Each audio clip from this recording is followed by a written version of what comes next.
Hi, I'm Greg Russell. And I'm Karen Chan, and welcome to the 16th annual Frozen Fish Fiasco. Our organization has helped raise over $250,000 for the Clark Park Coalition, which provides scholarships and after-school tutoring for kids in Southwest Detroit. And you know where some of the other money goes towards? Keeping the last full-size ice hockey rink open in the city of Detroit so the kids can come out here and have a great time. Now, if you want to make a donation, just go to frozenfishfiasco.com. Ready for some action? Let's do it. Drop the puck.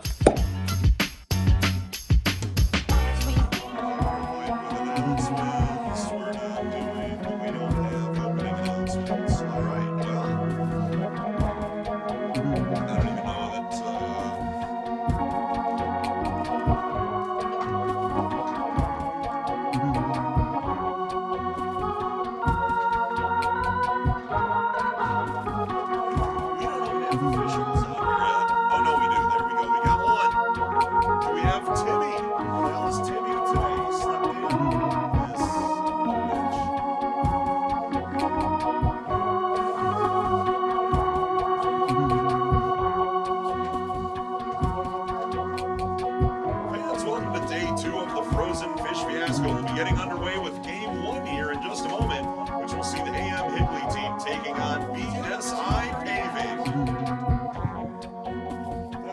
Don't listen to that. That's wrong. That doesn't get approved by them. That gets approved by them. Just let the official know we're getting verification. Hey, they want 2 30-minute halves. We got to get that approved by Dom. The guys on the bench are asking for it tonight. We'll make great bets. We'll make great bets. We'll make great bets. All right, we're good. Dominic said approved. Give him 2 30-minute run time. Yeah, sorry, run time? Yeah, all right. Tommy's approved. We're good to go, boys. Yep, will do. Yeah. Yeah, this is them. Okay. All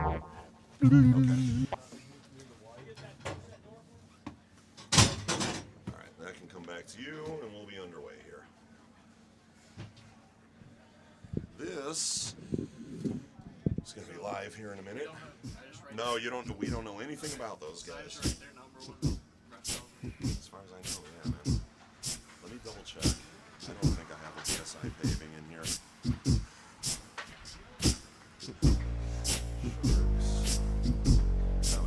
I printed out, so I don't have anything from them yet. I'll just read numbers for them.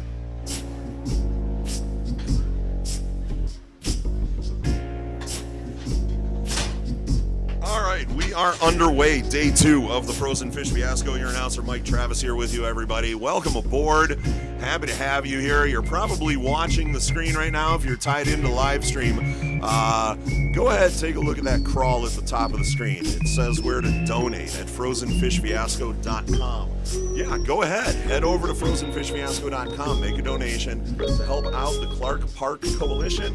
We're raising money to make sure that they're able to continue to provide programming, tutoring, all kinds of other services to the kids in need out here in Detroit. When they're out here, out of school, in summer camps at Clark Park, they're staying out of trouble.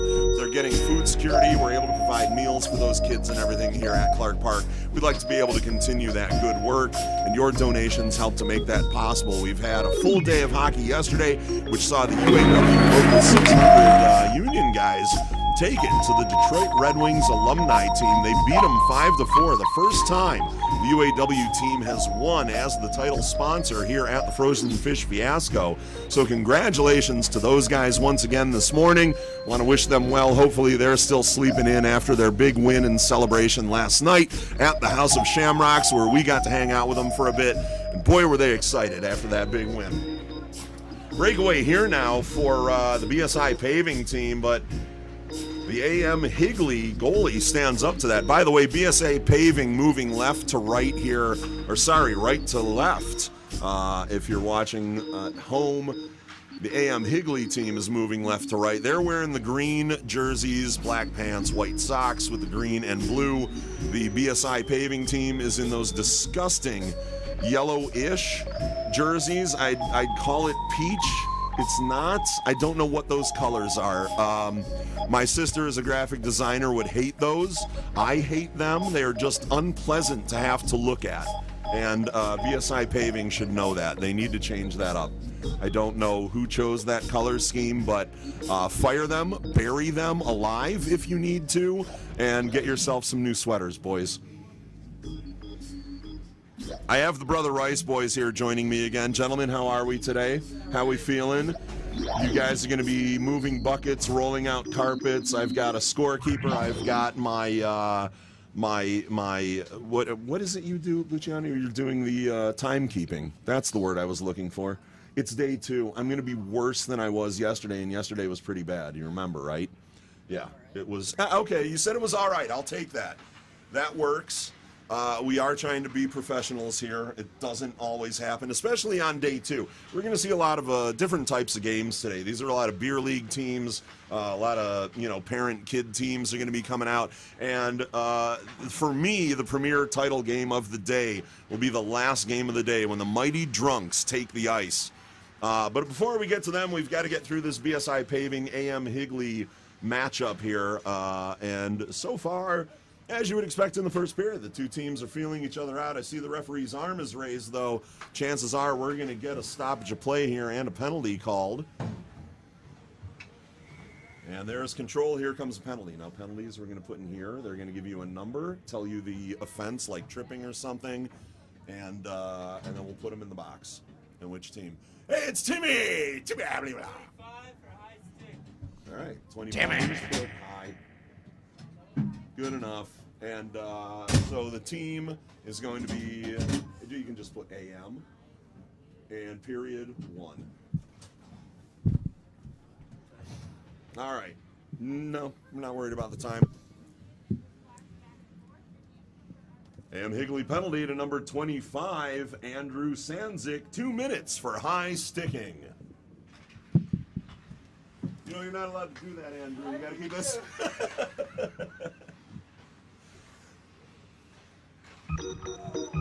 All right, as always, we get to have a little fun with the guys in the box over here to my left. Andrew Sandzik over there. He knows you can't bring that stick up. We just want to make sure. But he's sitting in the box here for a little while longer. BSI Paving on the power play now. And here comes BSI Paving, moving right to left, through center ice, through the neutral zone, across the blue line.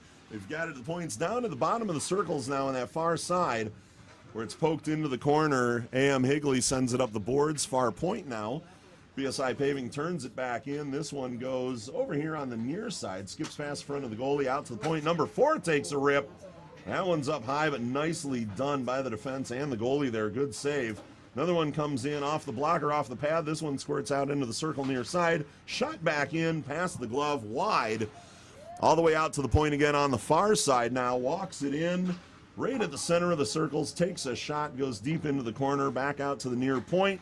Back into the near corner, where BSI still has control. Out to the point, top of the slot now. Fires that one in and finds the back of the net.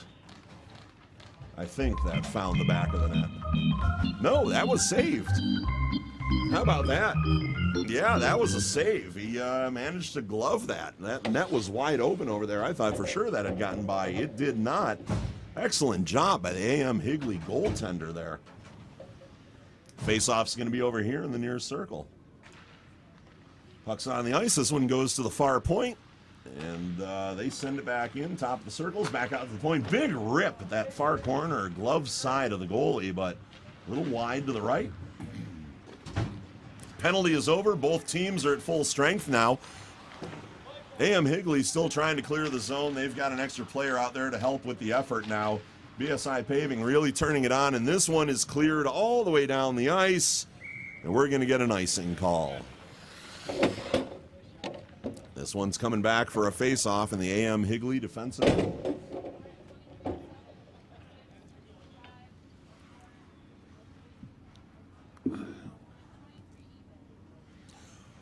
I gotta remember, that's a stupid place to put my drink, because when the guys hit the glass here, it always falls over and spills.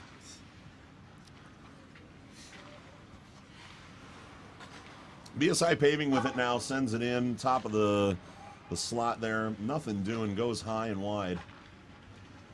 Control behind the net coming around here to the near corner. A.M. Higley sends it out. Goes a little wide where BSI Paving is in control now. Still in the neutral zone, sends it up to the blue. And now they're into the zone on the attack again as BSI Paving just can't pull the trigger there. Nice opportunity on the give and go, just couldn't finish it off. And A.M. Higley has control here in the near corner. Sends it up just a little bit too far for the forward. And BSI Paving takes it back into their defensive end. Coming out now, sends it all the way up the center ice. One-on-one here, and he is poke-checked. BSI Paving loses it. It's coming back the other way, but an errant pass just to nowhere, hoping somebody would catch up with it. Didn't work out. A couple of flat tires still being caught today. Hopefully the ice is in a slightly better condition. Hard to say. Boys, it's going to get soupier out there today. We're expecting temperatures in the 40s. They were saying perhaps a little AM snow today here around 10 o'clock, but I haven't seen that yet. Hopefully it stays cool enough to play hockey, but it could get ugly as the day goes on. As if it isn't ugly enough right now with these BSI Paving jerseys staring at us every time we look out on the ice. Yes, I'm going to keep making jokes about their jerseys until they stop wearing them. And they're going to keep wearing them just to make me angrier every year I come here to announce their game. Because that's how BSI Paving is. Champions wear what they want. I don't know what they've won, though. I don't know that they've ever won anything. This is a running clock, yeah. All right, A.M. Higley with control now. The flow. Look at the flow there on number 2 from A.M. Higley. Isn't that a number 2? It looks like a number 2. Well, he's not even on the roster. I would compliment. I mean, the beard, the Tennessee waterfall coming off the back of the head. Are you kidding me? Look at that whole thing going on there. He's almost challenging the gentleman we had yesterday with that full bushy handlebar mustache, the mountain man, the moonshiner that was here on the ice, who instead of kicking the bucket just hit it with his stick, defying expectations. Little saucer pass over there. Gets that one into the zone. BSI Paving crosses the blue line, taking it now into their offensive end. Little drop pass there to the trailer. This one goes into the near corner where A.M. Higley takes control. Trying to skate it out. Skirts across the front of the net. No. Nice defense by A.M. Higley there. Goalie was out of position, but the defenseman was not, and saved the goal right there as a BSI Paving player was standing on the back door looking for an opportunity.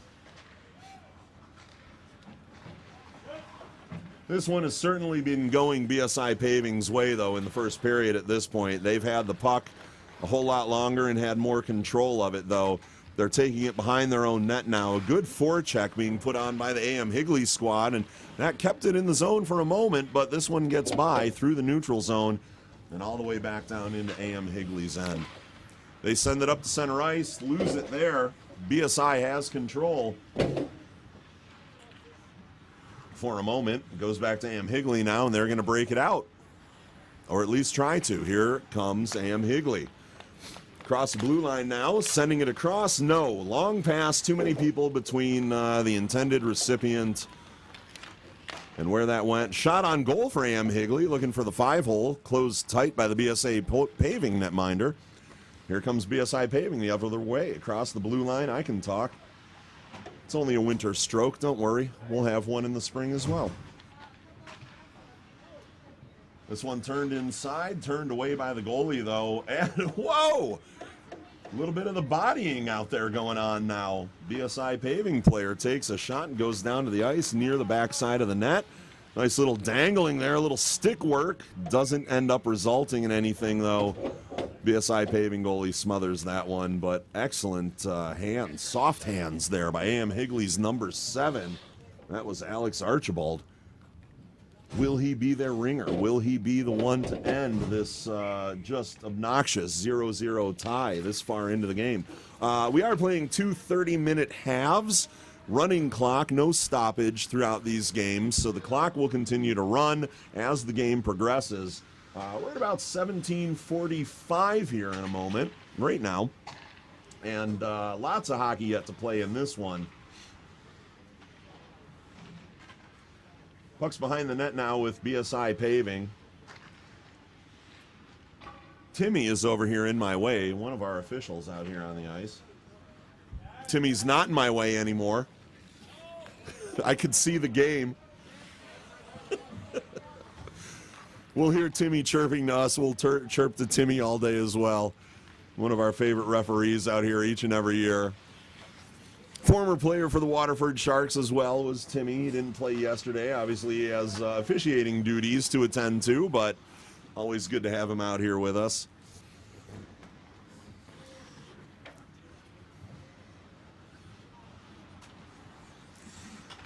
When he's not selling outdated porn magazines to high school kids, Timmy is out here working as an official. So thanks for coming out today, Timmy. Just in case, I didn't know if You brought me a sleeve too, man. I gotta take care of my body. I mean, thank you, Ryan. All right, well, I'm stocked up for the day now on beverages.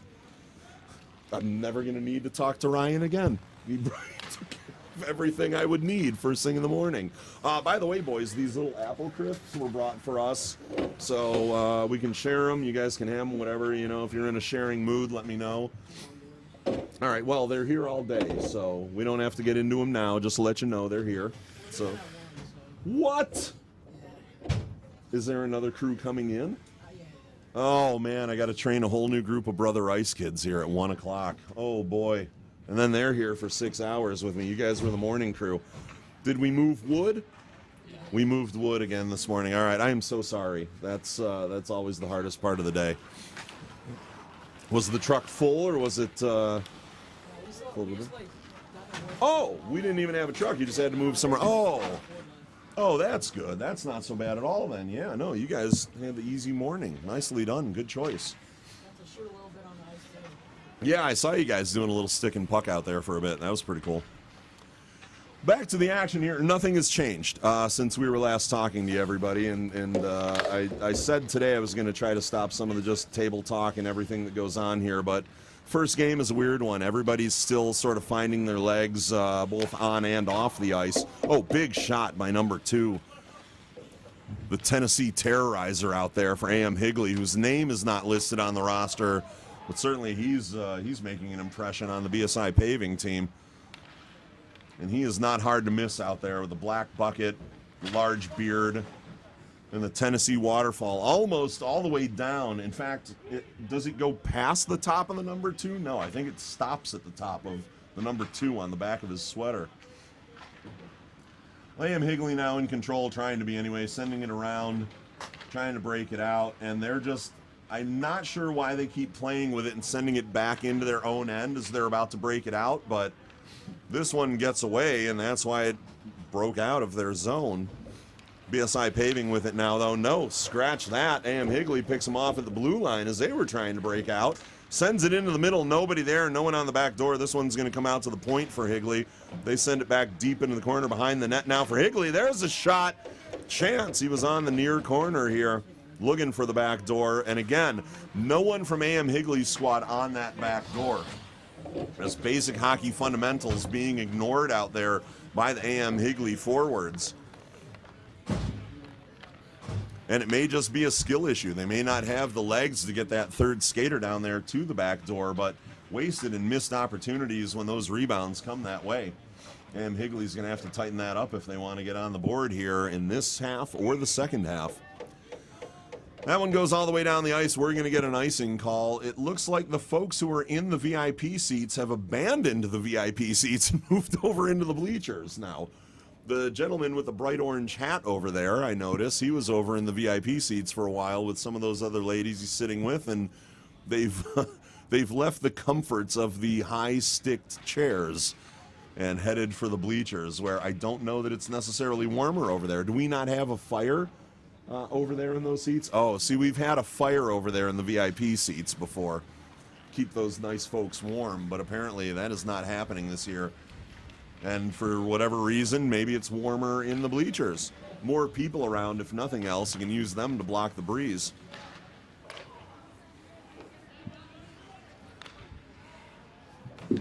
No good place. Trying to find a place for beverages around here is crazy in the announce booth. There are 4 of us across the bench here this morning. Shot on goal. A.M. Higley goalie smothers that one. We'll get a face-off at their end.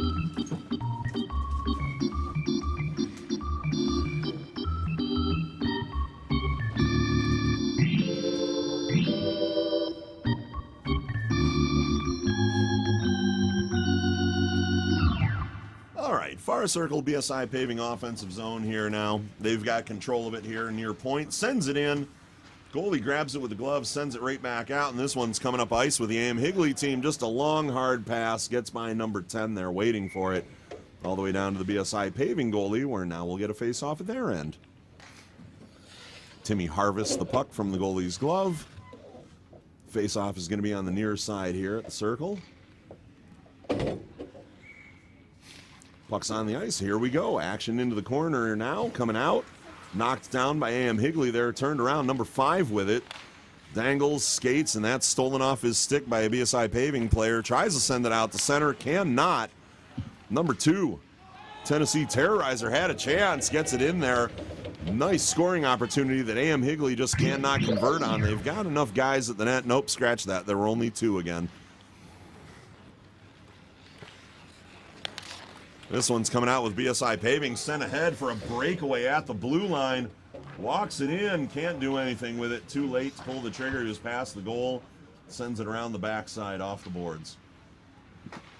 Back out to the point now for BSI paving. That one's taken, and it looks like it was gloved by the A.M. Higley goalie. Sure enough was. Same kind of shot we saw before that looked like it could have been a goal, boys, but that one didn't go in. Neither does this one. 10:45 on the clock, just inside of that now, as we get ready for another face-off on the near side here. Round to the other side, far boards now sent back in, comes over here to the near boards. 25 skates into it. It's picked up by A.M. Higley. Tried to send out for number 19 from Higley. He can't get it, and that one finds back of the net. Just between the leg pad and the glove of A.M. Higley's goalie, and BSI paving is on the board first.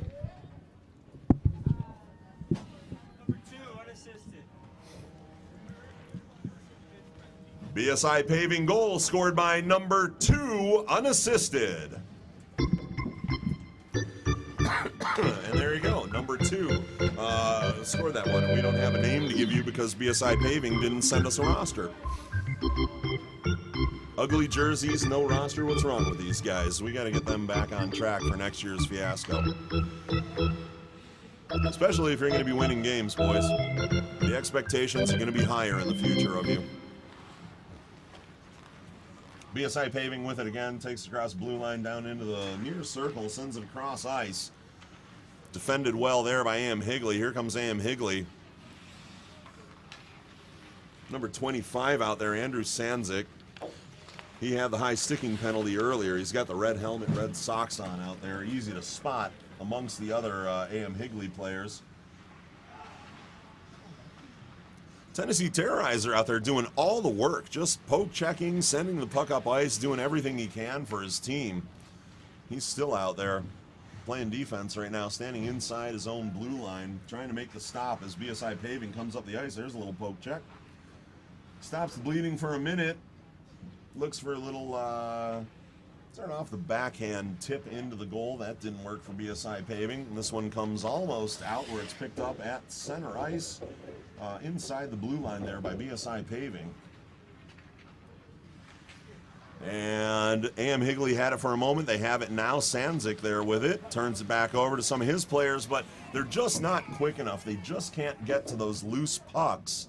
And BSI paving is taking advantage of that, walking it in. I think they got called for offsides there on that one, though. Yep, they sure did. Get a face off of the dot just outside the blue line on the far boards.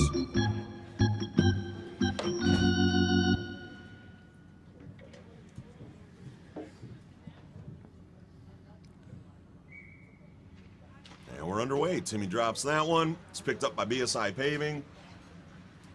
That one's going to be sent in on net. Looking for that screen opportunity. Goes right into the chest of A.M. Higley's goalie. This one's broken out to center ice, where BSI paving takes control of it again. And it's just a lot of give and go for them right now. They're just having fun at A.M. Higley's expense. Again, they've had most of the control of this game, but here comes A.M. Higley, and they're just putting two guys over there, blocking a passing lane, one guy doing the defending stick work, the other guy making sure the passing lane is covered. And that's how BSI Paving is keeping control of this game right now. Anytime A.M. Higley has a chance to break it out, they don't, because they are just being hassled by the BSI Paving players. Shot there, though. They were able to get it over into the near slot here. Top of the circle, sends one in. But no follow-up, no follow-through on that. This one's coming back the other way. Big number 4 for A.M. Higley, trucking down there, trying to get back. That's Neil Callahan. Manages to stop the chance there. That one's turned into the middle and turned away by the A.M. Higley defense. BSI Paving with control, sends it into the far corner, and A.M. Higley's getting a quick change. This one comes all the way up and down the ice. Plenty of opportunities for people to touch it. We're not going to get an icing call here. This one's turned away by the A.M. Higley team. They swing it around, back of the net right now, trying to find it. It's in the deep corner, sending it across. He's got hair like Casperitis. Did you see that, Mike? Number 2. Yeah, he's the dude who doesn't have... So Dominic Reggio, the commissioner of the Frozen Fish Fiasco, here with us right now, talking about number 2 for A.M. Higley. He doesn't have a roster spot. He just showed up with a number 2 jersey. He's not on the roster. He's an unrostered player. We're calling him the Tennessee Terrorizer because of the Tennessee waterfall. I thought it was and the Darius full beard, Casperitis. but yeah, well, for all we know, it might be. He's the one doing all the work. Yeah, there he goes. Yeah, I mean, just whips it around. yeah, right. Stops right at the number 2. Here he goes, Just here he perfectly. Look at it. Look at that flow. Glorious. Look at him. Oh my God, Yeah. he's majestic. He's like a unicorn. Right? Look It's at that like pass right on that tape. if they wrote romance novels about hockey, he's on all the covers. He's a, He is just a man's man with that fully. he's a hockey Fabio. He is. He's Hockey Fabio. Yeah. Hockey Fabio. Write that on the score sheet. There we go. All right, number 2, Hockey I'm Fabio. calling it. He's MVP. All right, Yep, he's MVP, people. no matter what. Spoiler alert. Spoiler alert. Hockey Fabio. Beautiful. That's how you're going to announce him. Hockey Yeah. Fabio. All right. Well, we've been calling him the Tennessee Terrorizer because of the Tennessee waterfall. No, that's his middle name. But yeah. No, that's it. Hockey Fabio, the Tennessee Yeah, Terrorizer. yeah. Just all the That's nicknames. how you Yeah. introduce him. There we go. I'm done. MVP Yep. is done. Yeah. Nah, Tennessee waterfall is an old wrestling term. That's why we use it, man. That's the old mullet going way back, man. Those guys came right out of the hills after a day of making moonshine. They got down to a frozen pond and started skating, I man. like Canadian passport. It's a good one as well. Ah, there you go. Every Dave you ever needed for a mullet, guys. And hey, look at this, boys. We've got snow. How about that? As predicted. Yeah, it came in a little late. We had a nice little light snowfall yesterday as well during the games. We've got it again here this morning at the Fiasco. Skies are gray. Lights are on the ice. We were expecting rain in 40s today, so to still have it here in the 30s after 10 a.m. and a light snow coming down on the ice here at Clark Park, this is what outdoor hockey is about, guys. This is what you sign up for if you get into this game. This is how a lot of the guys up here in Michigan learn to play, playing on the ponds and lakes up here. And this is what you live for. This is just perfect conditions. This is what you want. BSI Paving, speaking of which, the snowfall has certainly helped them out. They find another opportunity to put the puck in the back of the net. Second goal for them. We'll get the official call here in just a moment. And here it comes. We'll make that announcement. We'll be right back with you in just a second.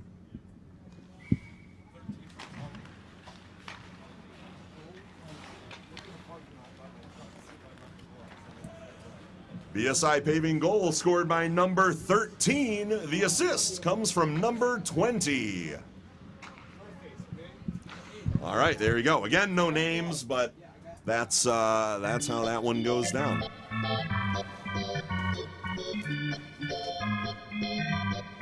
And we officially have number 2 for A.M. Higley rostered now on the score sheet. He is officially listed as Hockey Fabio. So if he happens to do anything significant out there, we will give him full credit.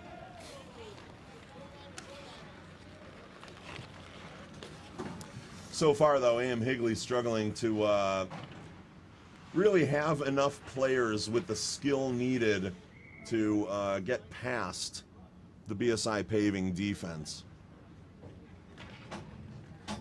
And we are inside of 3 minutes here. In fact, we're down to 2:25 on the clock right now. A couple of line changes here as we get ready for this face-off in the far corner. And A.M. Higley with control, winning that face-off essentially. Trying to break it out. Hardest part of A.M. Higley's day has been just breaking the puck out of their own end. They've managed to do it now. 3 skaters coming up the ice, more or less. Number 3 with it over there, but that's taken off of his stick by an unnumbered BSI paving player who's wearing a Michigan State white jersey. Actually, not going to lie, it's one of the prettiest jerseys on the bench over there. Very nondescript, just a Michigan State logo on the front. No number, no name or anything on the back. Bright white. That's what you like to see from a team. Not these horrible yellow monstrosities the BSI paving wears every year. You guys should go with all white. Somebody's over there looking at me. I'm looking at them. Yep. Change your jersey colors. That's coming from your announcer, boys. Not that I mean anything, but if it were me, I don't know that I could play for you in those. Not that you'd want me to, but yeah. How about you, boys? Would you play for a team wearing those? Nah, I mean, you can't even wear that to the bar after the game. That's an embarrassment. Who's going to go home with you if you wear that? You're not getting a waitress to leave with you at the end of the night. Yeah, I wouldn't even wear it there. I might wear it to a bonfire, take it off, and just throw it in, but it's going to be warm. You know, once you take the sweater off, you just throw it in the fire, you stay closer to the fire. And you're rid of that horrible-looking sweater that you showed up in. That's a win-win. A.M. Higley with it now. This is number 11 bringing it down ice. That's Brian Shirosky. Oh, looks for a nice pass into the high slot. At least it wasn't taken by BSA Paving, but that one was. And here comes BSI Paving with a 2-on-1 deep into the far corner. 18 seconds left on the clock. Sends it across the middle. And that's just an easy give and go. That's how hockey's supposed to be played, kids, right there. From the corner to the slot to the back of the net. That's going to bring us to the end of the period as well. We'll get the announcement for that one. We're going to get a little break at the intermission. We'll hang out with you, and Marcus Concernicus will play some music. And we'll be back with the second half here in just a moment. BSI Paving goal scored by number 12. The assist goes to number 19.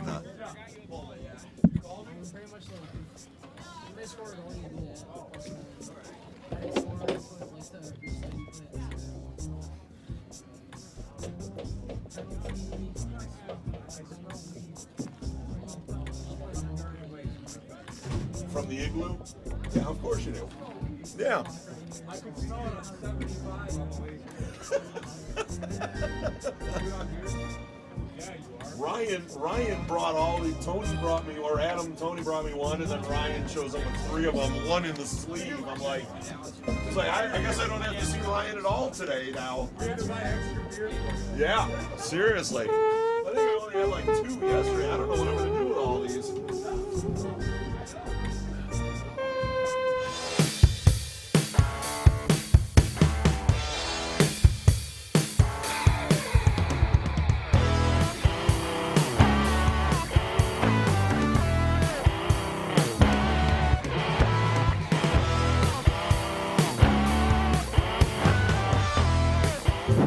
For 6 decades and counting, the historic Roman village, Cucina Italiano in Dearborn, Michigan, has worked hard preparing fresh, authentic Italian dishes, including award-winning pizzas, calzones, lasagna, veal dishes, soups, and of course their famous fresh-baked bread. Everything is made the old-fashioned way, in partnership with the Detroit Red Wings. They are a proud sponsor of the Frozen Fish Fiasco Foundation. They have helped raise thousands of dollars over the years for the Clark Park Coalition. Thank you for all your years of service to the community.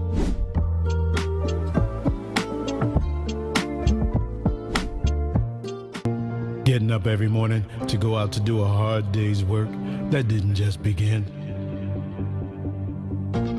We have been relentlessly weaving this fabric since 1938. And it hasn't been easy.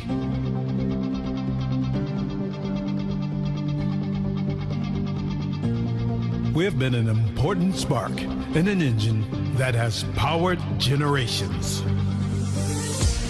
Today, UAW Local 600 spans 4 sectors.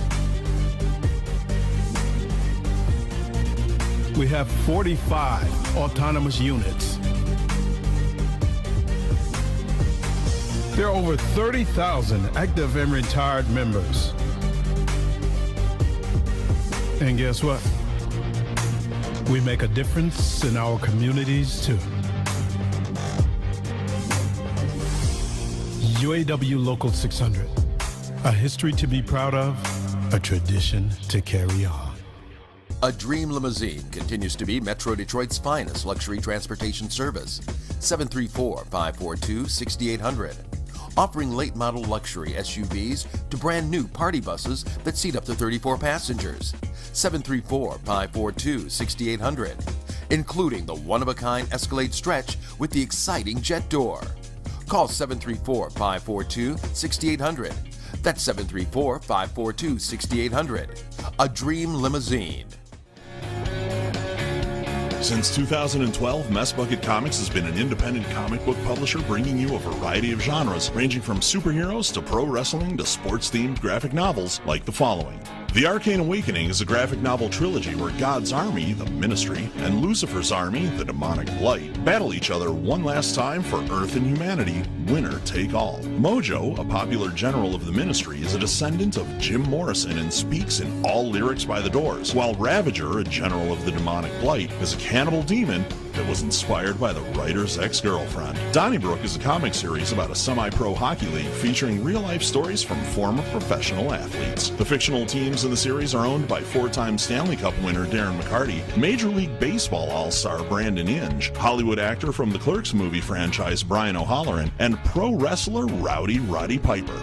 Rowdy Roddy Piper, the Kilted Avenger, is a 54-page graphic novel featuring WWE Hall of Famer Rowdy Roddy Piper as a talk show host by day and vigilante by night. Roddy fights off the evil Ruth S. Heel with the help of Hacksaw Jim Duggan, Mick Foley, Tony Schiavone, and many others. Finally, Darren McCarty, Life's a Grind, Enjoy My Truth, a 150-page graphic novel. Mess Bucket Comics dives into the highs and lows of Darren McCarty's exciting life story, as well as provide untold tales of the hockey legend. Get these books, exclusive signed merchandise, and up-to-date information at messbucketcomics.com, and follow us at Mess Bucket Comic on Facebook, Twitter, and Instagram.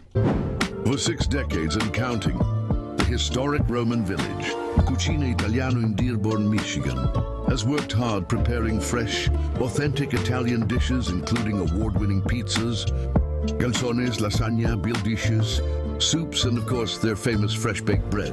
Everything is made the old-fashioned way, in partnership with the Detroit Red Wings. They are a proud sponsor of the Frozen Fish Fiasco Foundation. They have helped raise thousands of dollars over the years for the Clark Park Coalition.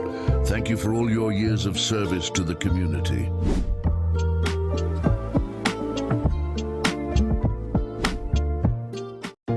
Getting up every morning to go out to do a hard day's work, that didn't just begin. We have been relentlessly weaving this fabric since 1938. And it hasn't been easy.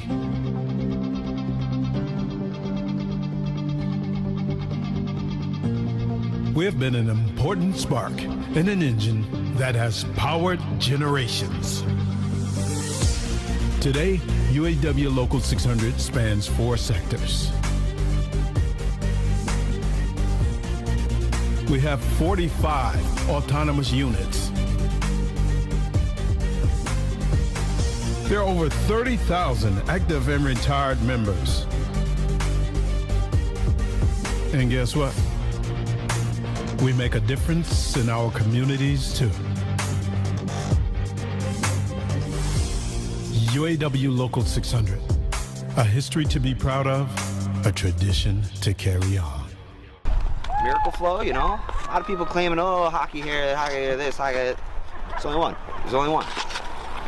You know, I've been out here since 2016 selling the finest salad dressings for your salad. You know, sure, okay, yeah, you got the salad, but we got the dressing. And I mean, it's as simple as that. I mean, a lot of people have considered us the Paul Newman of hair care products, in the sense that, you know, we're just the best. You know what I mean? So to be considered, you know, the Paul Newman of our own respective salad dressing is just, I mean, to say it's anything in our honor would be ridiculous. So I mean, that's obviously huge, you know. I mean, obviously we understand we're no Hidden Valley Ranch, we get that, but we're out there. You know, if they're not going to stock us in the shampoo aisle, we're going to try again in the salad dressing aisle, because I mean, it works either way. A Dream Limousine continues to be Metro Detroit's finest luxury transportation service. 734-542-6800. Offering late model luxury SUVs to brand new party buses that seat up to 34 passengers. 734-542-6800. Including the one-of-a-kind Escalade Stretch with the exciting jet door. Call 734-542-6800. That's 734-542-6800. A Dream Limousine. Since 2012, Mess Bucket Comics has been an independent comic book publisher bringing you a variety of genres, ranging from superheroes to pro wrestling to sports-themed graphic novels like the following. The Arcane Awakening is a graphic novel trilogy where God's army, the Ministry, and Lucifer's army, the Demonic Blight, battle each other one last time for Earth and humanity, winner take all. Mojo, a popular general of the Ministry, is a descendant of Jim Morrison and speaks in all lyrics by the Doors, while Ravager, a general of the Demonic Blight, is a cannibal demon that was inspired by the writer's ex-girlfriend. Donnybrook is a comic series about a semi-pro hockey league featuring real-life stories from former professional athletes. The fictional teams in the series are owned by four-time Stanley Cup winner Darren McCarty, Major League Baseball all-star Brandon Inge, Hollywood actor from the Clerks movie franchise Brian O'Halloran, and pro wrestler Rowdy Roddy Piper. Rowdy Roddy Piper, the Kilted Avenger, is a 54-page graphic novel featuring WWE Hall of Famer Rowdy Roddy Piper as a talk show host by day and vigilante by night. Roddy fights off the evil Ruth S. Heel with the help of Hacksaw Jim Duggan, Mick Foley, Tony Schiavone, and many others. Finally, Darren McCarty, Life's a Grind, Enjoy My Truth, a 150-page graphic novel. Mess Bucket Comics dives into the highs and lows of Darren McCarty's exciting life story, as well as provide untold tales of the hockey legend. Get these books, exclusive signed merchandise, and up-to-date information at MessBucketComics.com, and follow us at Mess Bucket Comic on Facebook, Twitter, and Instagram. For 6 decades and counting, the historic Roman village, Cucina Italiano in Dearborn, Michigan, has worked hard preparing fresh, authentic Italian dishes, including award-winning pizzas, calzones, lasagna, beer dishes, soups, and of course their famous fresh-baked bread. Everything is made the old-fashioned way, in partnership with the Detroit Red Wings. They are a proud sponsor of the Frozen Fish Fiasco Foundation. They have helped raise thousands of dollars over the years for the Clark Park Coalition. Thank you for all your years of service to the community.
This is like crazy. This is not the weather I expected today.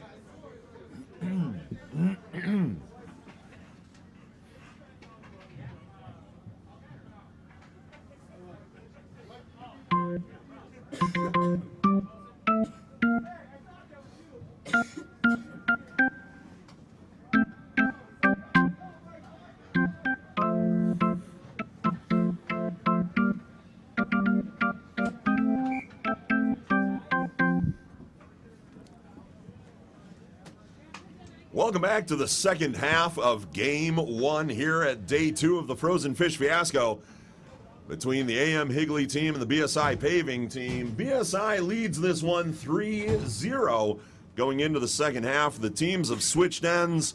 We'll be underway in just a moment. Don't forget those chirps for charity. Just $10 with Tony at the merchandise tent. We'll read whatever you write out here on the microphone, provided there's no profanity or company advertisements.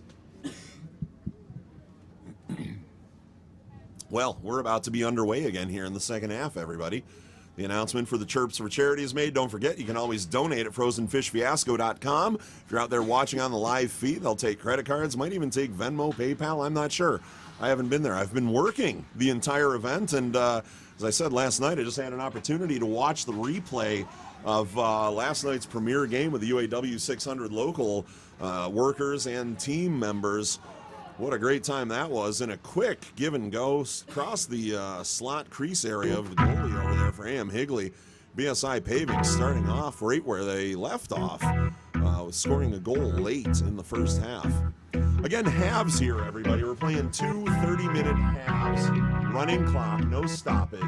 That nice guy. The snow continues to fall out here. If you can see it on the feed, it is just an absolutely picture-perfect snow globe of a day out here. Somebody shook things up at Clark Park, and the snow is falling.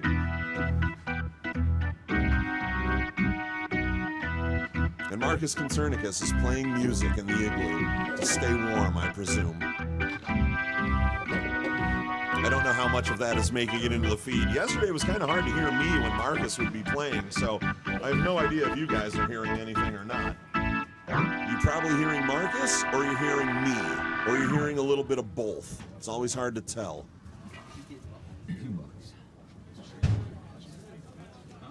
Well, we're going to get a change here.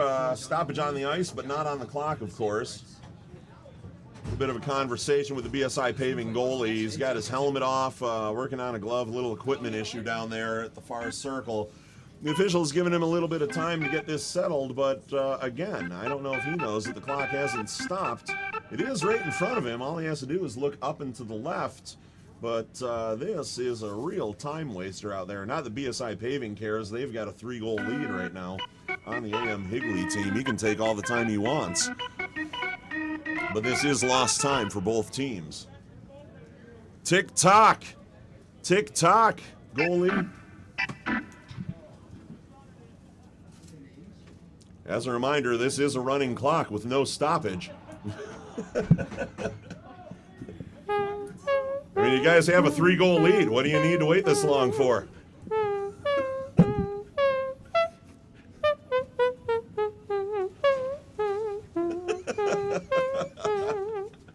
And the clock just keeps continuing to run as number 35 for BSI. Hey!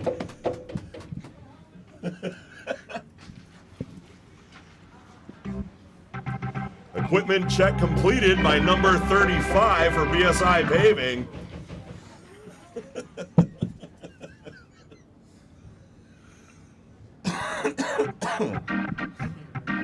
He makes a nice save there as well. Protects his team from losing a goal on the board. Still 3-0 BSI Paving as they come out the other way here now, coming down into the AM Higley end.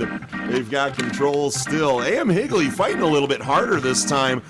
Certainly the back check here has been effective for a moment, but not entirely what they were looking for. BSI Paving still with control here. No, take that back. AM Higley has it. That is Hockey Fabio, the Tennessee Terrorizer, with it, sends it over. And AM Higley sends it all the way down, back in the net right now for BSI Paving. They've got control. AM Higley trying to get something going, trying to get control back, but BSI Paving sends it out to number 20. He's on a breakaway. Tennessee Terrorizer behind him, and they almost squeeze that one through the 5-hole. He was tapping his stick, trying to distract the goalie, but AM Higley's goalie stops that one. Here comes Hockey Fabio our way now. Look at him. Look at the glory. Wow. That's a man, boys. You want to see what a man looks like? That's a man right there. That's a guy they write beer commercials about. Yeah. That guy started growing that beard when he was 6. That's what it looks like now. He's 16. Can you believe that? Look at him out there. 10 years that beard came in. He looks like a modern-day Spartan. I could see him kicking people into pits and saying, "Spartans, what is your profession?" And the whole bench yells, "Hockey player, sir."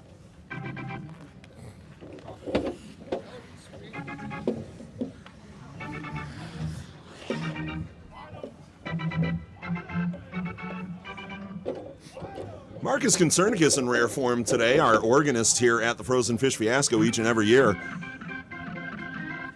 Yeah, the full flourish. He must have gotten some sleep last night. I know we ate well at the House of Shamrocks. By the way, a little advertisement for them. House of Shamrocks, one of our premier sponsors here for the Frozen Fish Fiasco. They feed us each and every year. They're also donating all of their food and drink proceeds back to the Clark Park Coalition. And as I make that announcement, BSI Paving back on the board again, 12 from 25 there. We'll get the official call out on the ice. BSI Paving goal scored by number 12. The assist goes to number 25. That's 2 for 12 from BSI Paving. We've had a handful of hat tricks this weekend already as well. Yesterday, first game here, we're about to get one if 12 can find the back of the net again. No, he's not going to be the MVP because Hockey Fabio has already been handpicked by the commissioner. So despite his great play, he has no chance of winning that award. It just doesn't matter.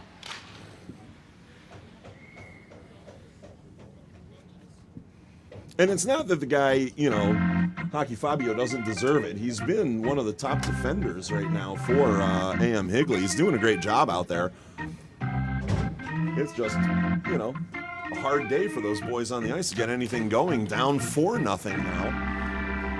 With 23:20 on the clock here, as I mentioned it. A.M. Higley with control. That's Sandzik again down there, number 25.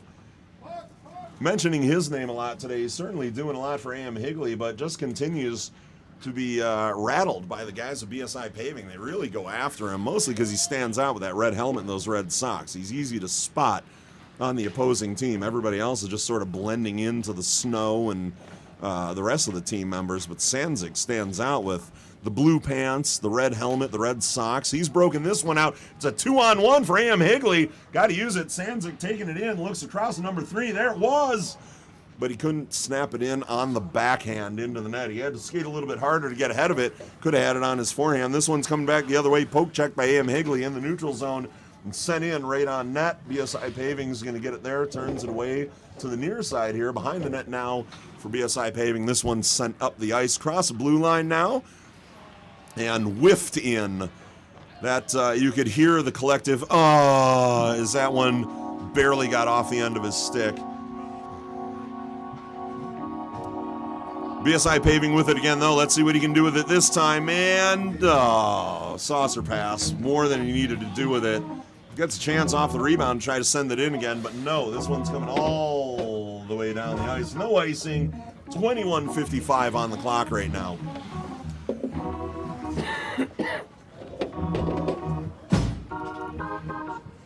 This one sent all the way back down in deep, coming around the near side for A.M. Higley up the board, sends it up to number 10 here out of the zone, and a little bit too heavy on that pass for Black. BSI with it now sends it across to number 2, the red leggings out there. He's dangling, he's stick handling, and he sends it in, and it's turned away into the corner by the goalie's blocker. Higley with it now, 2-on-2. Here they come. A little bit of speed here. This guy can play hockey. Sends it across. No, that's picked off. 7 there. A couple of other players. Hockey Fabio back on the ice right now. He's skating out with it. He's hanging back, making sure BSI doesn't get a free pass to the goal.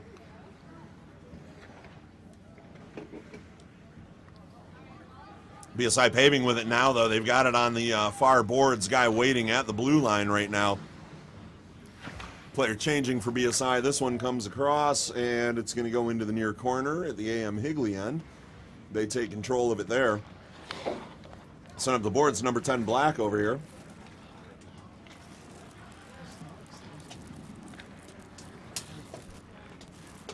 Number 5, Nick Zervos had a chance at it there for a second, but Black has it again. Here he goes. He's got it on his stick, had a chance, looked down just in time to see the puck poked away, but poked near the goalie, who reaches out and smothers that one. We're going to get a face-off at the far circle.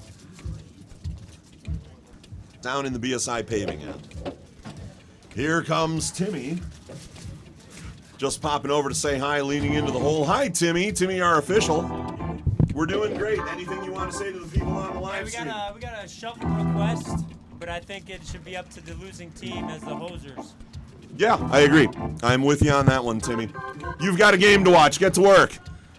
Here comes A.M. Higley. They turn it back away the other way. Number 7 with it now for Higley. Nice defense there by BSI Paving, as we've seen throughout the day. Hockey Fabio, this one sinks behind him. Number 20 with a breakaway. He's got help behind him on the trailer, and that one tickles the twine for BSI Paving again. A 5-goal lead with 19:25 on the clock right now.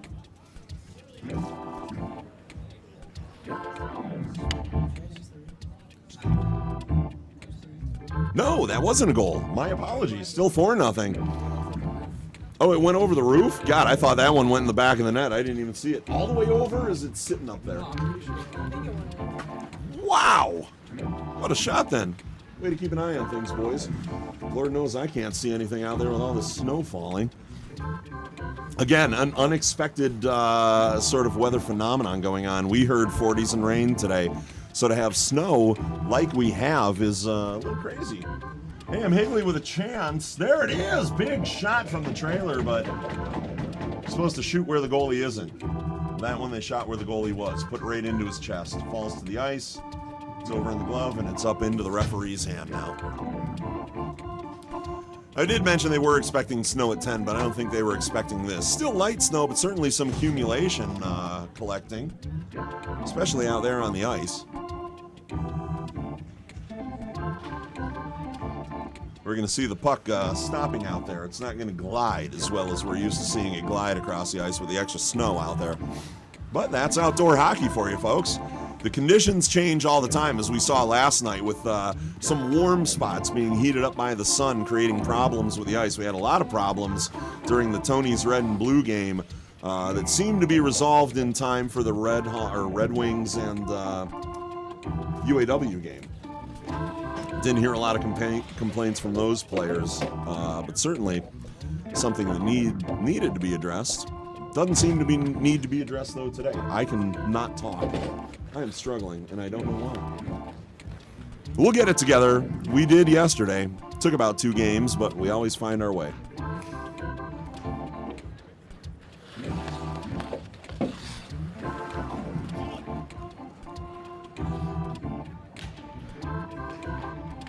All right, this one turned, sent back in, out to the point right now.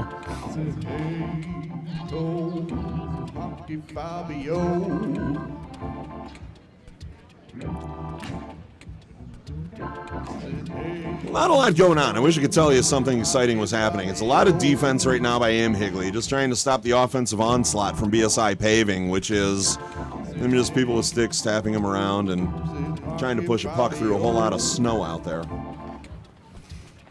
And it's funny, when you see these guys take their shots, you're seeing a little whiff of snow come up off the ice every time they swing a stick at this point. Certainly accumulating down there in the far corner, I've noticed. And A.M. Higley trying to get a handle on that puck, but just can't lead it through all of this snow falling on the ice right now. It's just puck's hanging up on everybody. Finally, A.M. Higley breaks that one out. Comes down to center ice. BSI Paving picked it up, took it back into their end, but sent it all the way through the neutral zone up to, well, who knows, in the white jersey. We don't have names, but it's a guy with a white jersey with a blue and red sort of bar across the center of the jersey for BSI Paving. And again, not a uniform that is as horrible as the others, but certainly not great.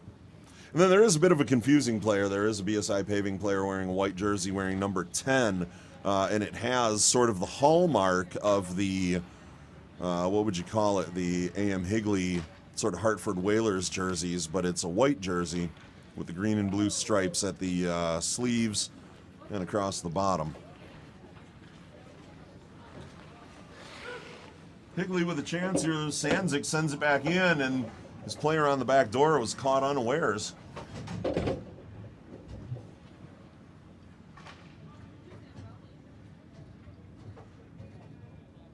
We have a stoppage. Puck went bye-bye. Sending a puck out there to Timmy. He's got an extra one if he needs it. I think that one went up and over the glass, but we'll see. He's going to hold on to that one for a minute then. He's got an extra. I don't know. Do we have any more over here? No, that was it? Okay. We're out of pucks, so we'll have to work on getting another one. Timmy just got handed our last one because we have lost a couple in this game. A couple have gone up over the glass. One over the roof, apparently. Totally missed it.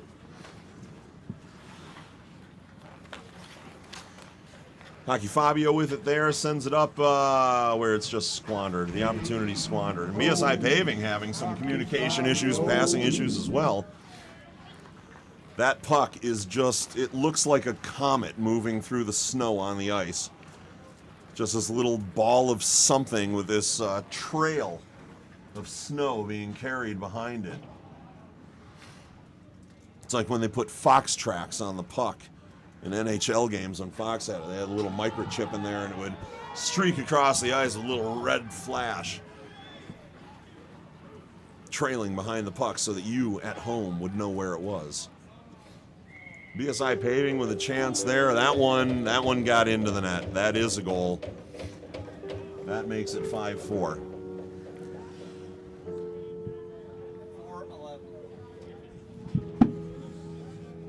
BSI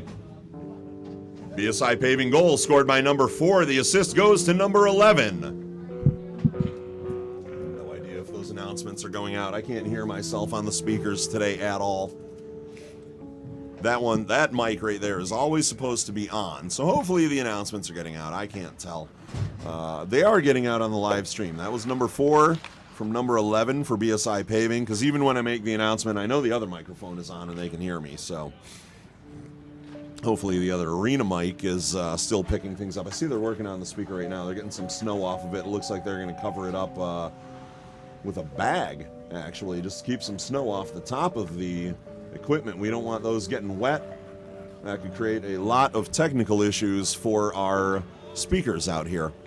The other speakers at the arena, the ones on the far posts over there by the bleachers, we are not tied into those as far as I know. We have our own equipment here that we are utilizing, and that is what you are hearing us from, both on the live stream and for the arena announcements. We have a big speaker over here to our right that is actually carrying all the sounds every time I make a goal or penalty announcement to the arena.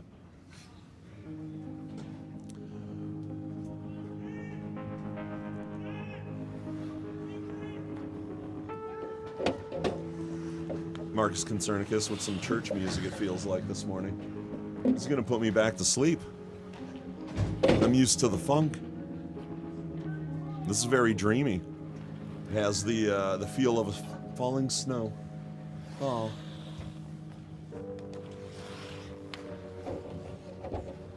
I think he just records this, calls it snow shower. Or just even snowfall. And then Adele sings on the background track. And everybody's happy. And we all go to bed. And we just sleep until the next day. Oh, wait, nope. Now it's got some beat. This is a little bit more than what we had. Well, BSI Paving in control right now. They've got it up near the points, just kind of skating around over there. Sends back across to the far point, sends it in to the near post here. High point right now, sends that one in, turns it around. That one gets toward the net. Goalie had to get down on it, but I think it was turned away by a defender there. And BSI Paving, obviously, again, just still in full control. The issue is control is harder to come by here as the puck is just really having to move through more and more snow, seemingly by the minute right now. It's not moving the way the players are going to expect. It's certainly not affecting the way they skate, but it certainly is affecting the movement of the puck. AM Higley goalie reaches out, snatches that one, covers it up. We're going to get a face-off in the far side. Down in the AM Higley end.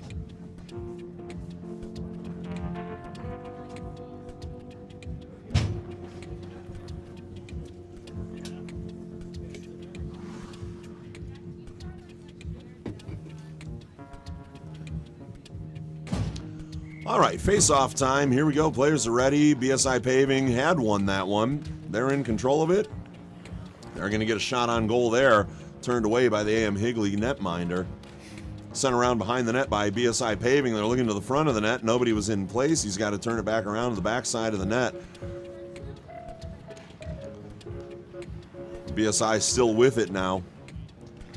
Tried to send it down into the corner behind the net, but no, this one ends up back out at the points. They send it to the slot. That one's turned in and turned away by the goalie. BSI Paving with it here now on the near side out to the high point. Opportunity, and that one goes up and over the glass. Timmy's going to need that extra puck we gave him. Unless someone over there throws it back and doesn't keep a souvenir. Let's send some heat your way, guys. My legs were starting to cook over here, so if it starts to feel warm, if you need me to change it or something, let me know. Yeah, we are provided a heater. I should mention what I was talking about there. We were given a heater by Clark Park here. And very nice of them to have those here in the bench for us at the announce table. Because that keeps us warm. We've got like meat cooler vinyl flaps behind us that keep everything in here warm. The wind doesn't blow in behind us. More commonly known as the meat flaps back there behind us. There, you can hear what that sounds like on the live stream. So that's the vinyl flaps that keep us safe and cool and warm and comfortable here in the announce booth at the scorer's table and the timekeeper's table.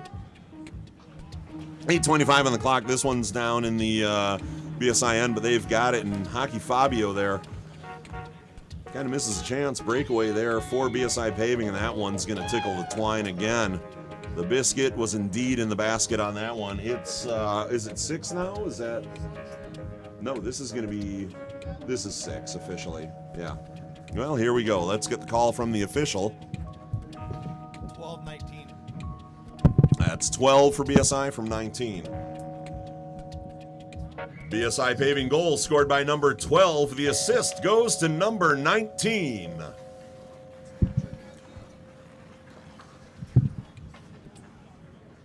Attention fans, that is a hat trick for number 12 from BSI Paving. Congratulations on the Hattie. Hey, how about that? Another hat trick at the Frozen Fish Fiasco. You want to see people score a lot of goals in hockey? This is where you need to be, folks. And you need to make a donation to the Clark Park Coalition. We're doing this for charity, raising money for kids who get amazing programming, tutoring, and food security during the summers and the winters while they're in school. These programs keep kids off the streets, give them the opportunities to get ahead or stay ahead with their classmates, and certainly has been a boon to the community here in Detroit each and every year that they're able to operate. This event helps provide funds, necessary funds for them to be able to continue to do so as funding continues to be decreased across the country in programs such as these. So every bit helps. If you are able to contribute, please don't put yourself out. But if you are inclined and able, please, by all means, consider making a donation to the Clark Park Coalition. If the goalie gets the S word, you got to give the goalie that. We haven't had one yet. The MVP has already been decided. It's going to number 2 for AM Higley because he's got the flow. Dominic came in and said because he isn't on the roster, he's a mystery man and he's got that mullet going. Dominic wants him to have it.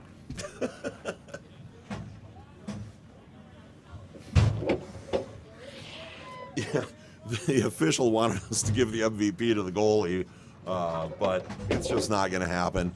When the commissioner makes a decision on MVP, that overrides everything. Our say wouldn't matter.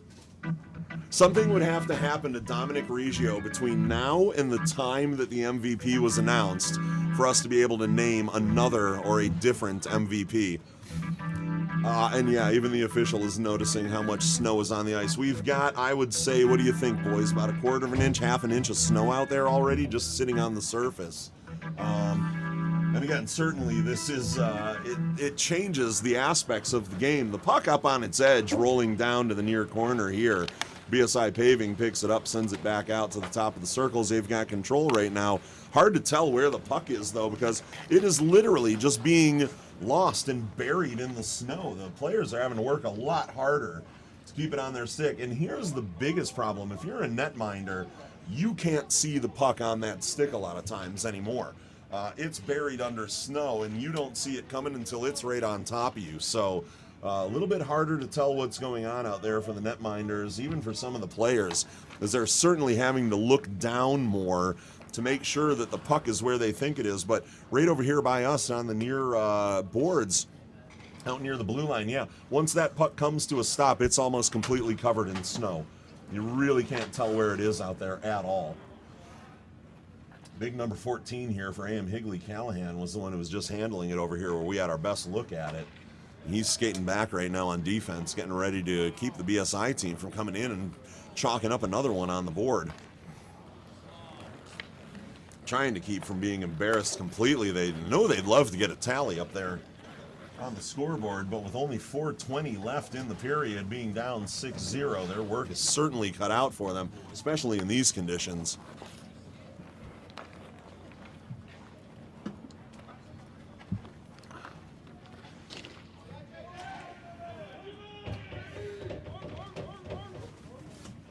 A.M. Higley has control right now, looking for an opportunity. That one goes right across the front of the net. We're inside of 4 minutes now, 3:55 remaining on the clock.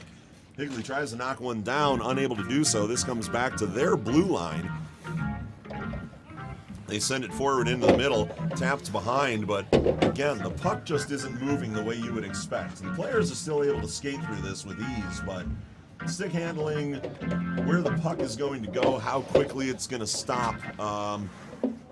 The passes need to be crisp. They need to be tape to tape or they're going to be lost. 3-on-2 opportunity here now for BSI Paving, but that one's turned away, sent out to the point. So we've got two going back the other way. BSI Paving hustling. We had a 2-on-0. It's a 3-on-3. The rest of the players trickling back now. Tried to send that one into the middle. It's stopped by a BSI player on the ground who just stretched his stick out. Managed to stop that one, turned it away in the neutral zone. BSI Paving collects it. Sends it down, the pass is missed, turned right back into the guy's skate. Horrible choice to try to get it out of there by number 4. Send it up where the other guys aren't. That'll work better for you. But BSI Paving just down there in front of the net again, just abusing the A.M. Higley goalie. But no, opportunity here now for A.M. Higley. Here they come. 3-on-1 turns into a 3-on-2. 3-on-3, the numbers are back now. We actually lost one of the BSI Paving players in the snow there. It's a guy with the clean white jersey.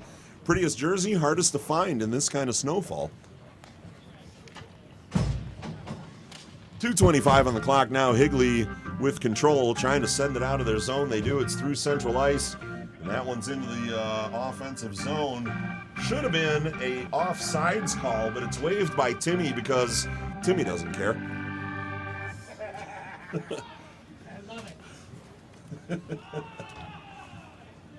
Here he comes now. He wants to see A.M. Higley score as much as everybody else here in the arena does. That one across the front of the net. BSI Paving in control, taken away off the stick by A.M. Higley's team. This one's coming around the near side by us here. Cross in the middle. BSI Paving turns it back around now at the near circle. Higley with it. Stolen by BSI. This one squirts all the way down to the other end. 1:30 on the clock right now here. BSI Paving with it behind their own net. They send this one up into center ice. Taken there by Hockey Fabio, the Tennessee Terrorizer. Hockey Fabio has it now here at center ice. Sends it across to his player on the far side. This one's turned back in the middle to Hockey Jesus. Oh. No, BSI Paving has, no, there it is. Tennessee Terrorizer with it. Hockey Fabio is trying to make something happen. The scramble is on for A.M. Higley. Hockey Fabio. Deep snow, hard to find the puck. BSI has found it though now. 3-on-1 coming the other way. Only number 22 is back there for A.M. Higley. That's Steven Stewart. trying to make things happen. He does, though. 19 with it now for A.M. Higley.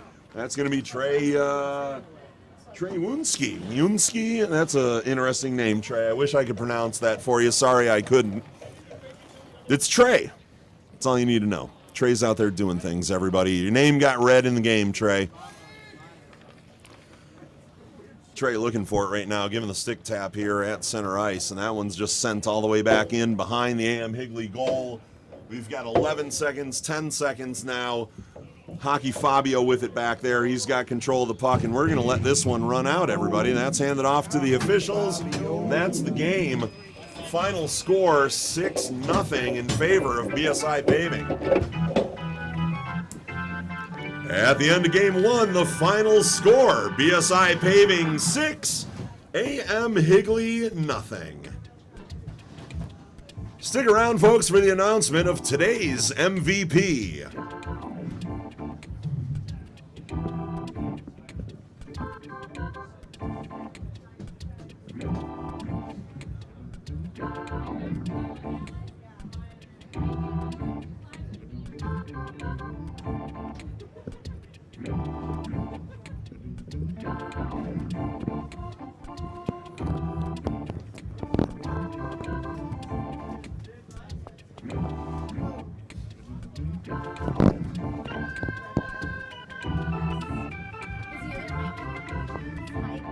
They didn't give me a mic like that today, so I don't have one. Yep.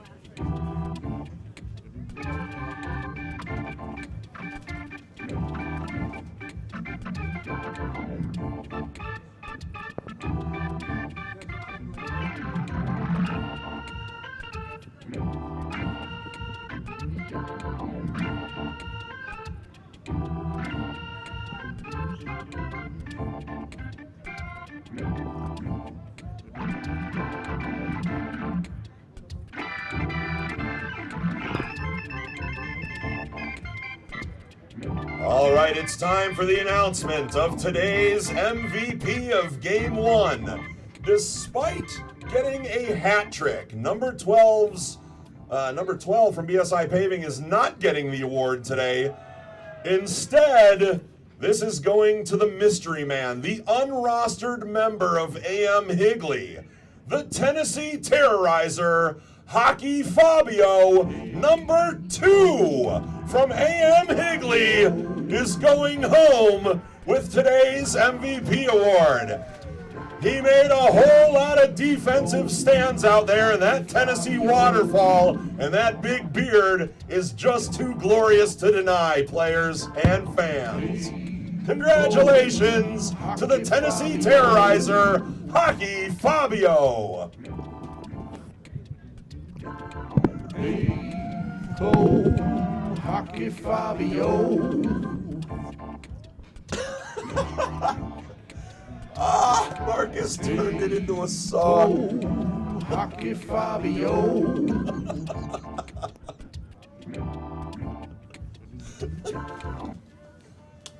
Oh, God, that's funny.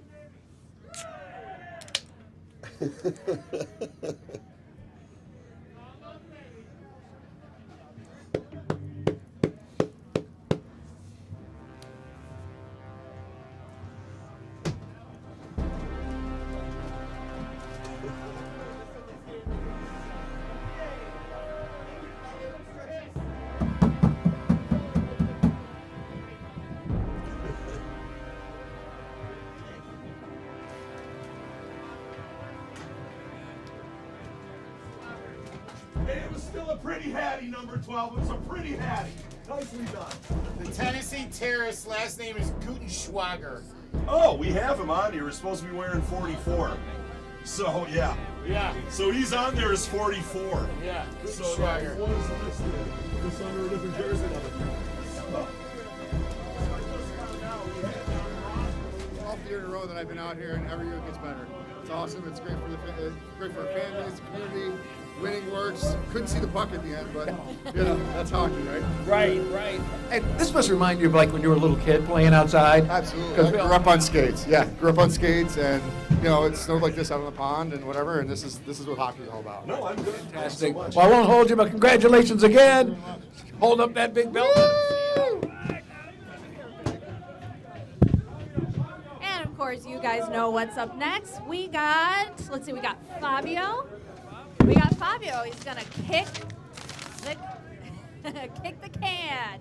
Hockey Fabio, where are you? There we go. Hockey Fabio. Hey, how was today's game? Oh, it was a lot of fun. Great being out here. Snow was an added bonus. Always great to play here. Fantastic to have you back. I see that we got your gift here for you, and you know what's next. You got to kick that can. You ready for this? Sure, kick it. Kick the can. Give us one good haul here.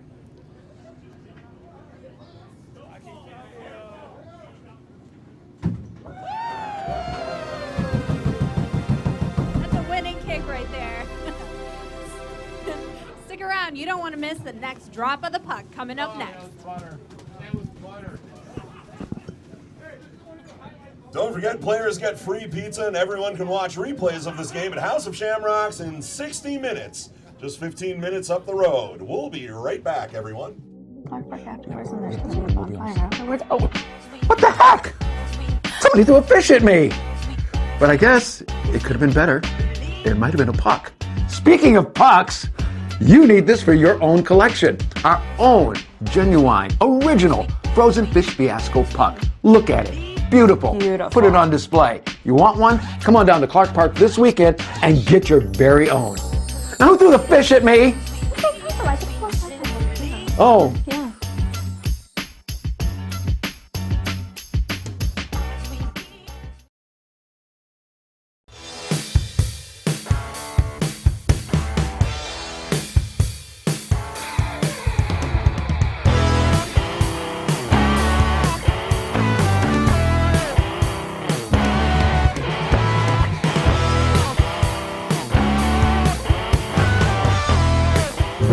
For 6 decades and counting, the historic Roman village, Cucina Italiano in Dearborn, Michigan, has worked hard preparing fresh, authentic Italian dishes including award-winning pizzas, calzones, lasagna, veal dishes, soups, and of course their famous fresh-baked bread.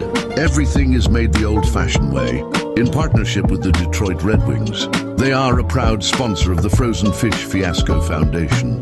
They have helped raise thousands of dollars over the years for the Clark Park Coalition. Thank you for all your years of service to the community.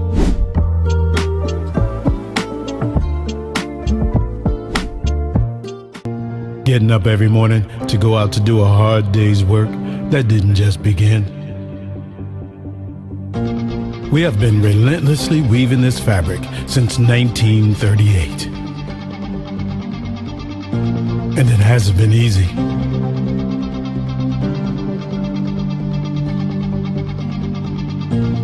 We have been an important spark in an engine that has powered generations. Today, UAW Local 600 spans 4 sectors.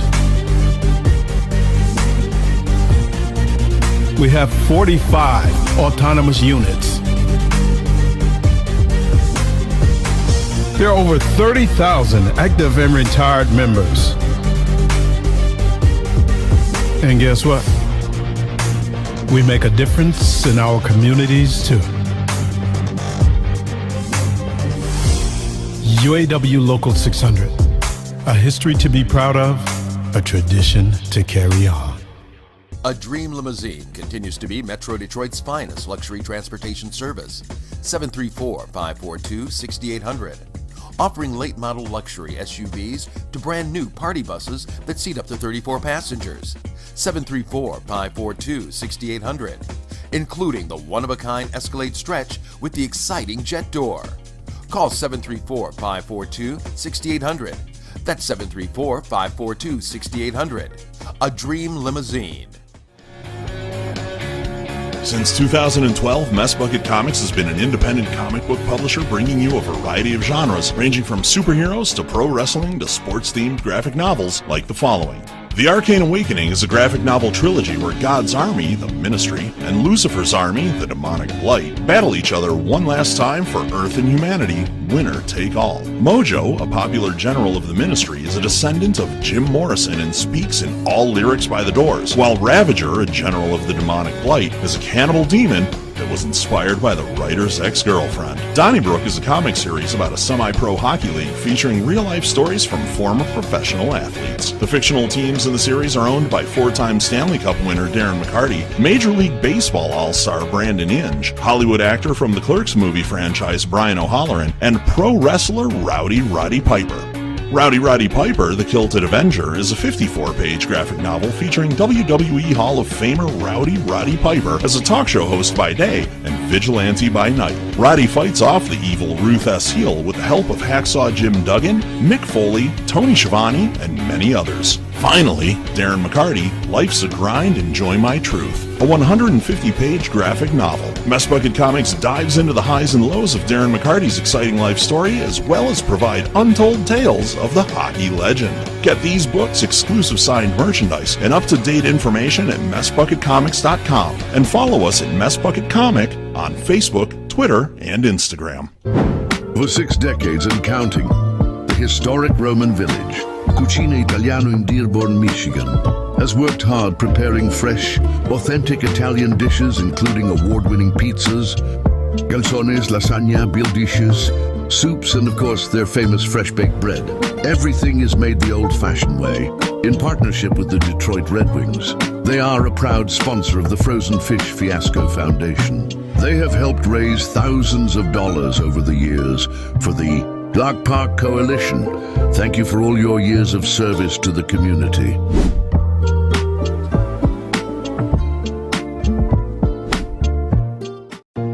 Getting up every morning to go out to do a hard day's work, that didn't just begin. We have been relentlessly weaving this fabric since 1938. And it hasn't been easy.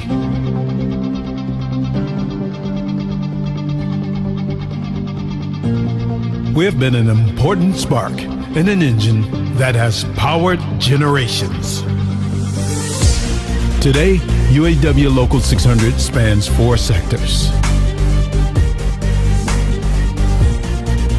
We have 45 autonomous units. There are over 30,000 active and retired members. And guess what? We make a difference in our communities too. UAW Local 600, a history to be proud of, a tradition to carry on. Miracle Flow, you know? A lot of people claiming, oh, hockey here, hockey this, hockey that. There's only one. There's only one. You know? I've been out here since 2016 selling the finest salad dressings for your salad, you know? Sure, okay, yeah, you got the salad, but we got the dressing. And I mean, it's as simple as that. I mean, a lot of people have considered us the Paul Newman of hair care products, in the sense that, you know, we're just the best. You know what I mean? So to be considered, you know, the Paul Newman of our own respective salad dressing is just, I mean, to say it's anything in our honor would be ridiculous. So I mean, that's obviously huge, you know. I mean, obviously we understand we're no Hidden Valley Ranch, we get that, but we're out there. You know, if they're not going to stock us in the shampoo aisle, we're going to try again in the salad dressing aisle, because I mean, it works either way. A Dream Limousine continues to be Metro Detroit's finest luxury transportation service. 734-542-6800. Offering late model luxury SUVs to brand new party buses that seat up to 34 passengers. 734-542-6800. Including the one-of-a-kind Escalade Stretch with the exciting jet door. Call 734-542-6800. That's 734-542-6800. A Dream Limousine. Since 2012, Mess Bucket Comics has been an independent comic book publisher bringing you a variety of genres, ranging from superheroes to pro wrestling to sports-themed graphic novels like the following.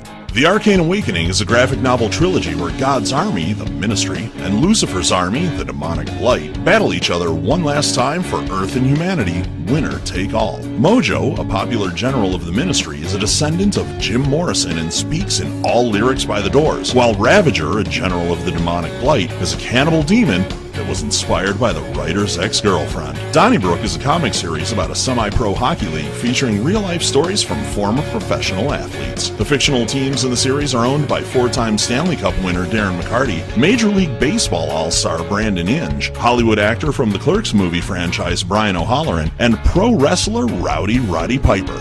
Rowdy Roddy Piper, the Kilted Avenger, is a 54-page graphic novel featuring WWE Hall of Famer Rowdy Roddy Piper as a talk show host by day and vigilante by night. Roddy fights off the evil Ruth S. Heel with the help of Hacksaw Jim Duggan, Mick Foley, Tony Schiavone, and many others. Finally, Darren McCarty, Life's a Grind, Enjoy My Truth, a 150-page graphic novel. Mess Bucket Comics dives into the highs and lows of Darren McCarty's exciting life story, as well as provide untold tales of the hockey legend. Get these books, exclusive signed merchandise, and up-to-date information at MessBucketComics.com, and follow us at Mess Bucket Comic on Facebook, Twitter, and Instagram. For 6 decades and counting, the historic Roman village, Cucina Italiano in Dearborn, Michigan, has worked hard preparing fresh, authentic Italian dishes including award-winning pizzas, calzones, lasagna, beer dishes, soups, and of course their famous fresh-baked bread. Everything is made the old-fashioned way, in partnership with the Detroit Red Wings. They are a proud sponsor of the Frozen Fish Fiasco Foundation. They have helped raise thousands of dollars over the years for the Block Park Coalition. Thank you for all your years of service to the community.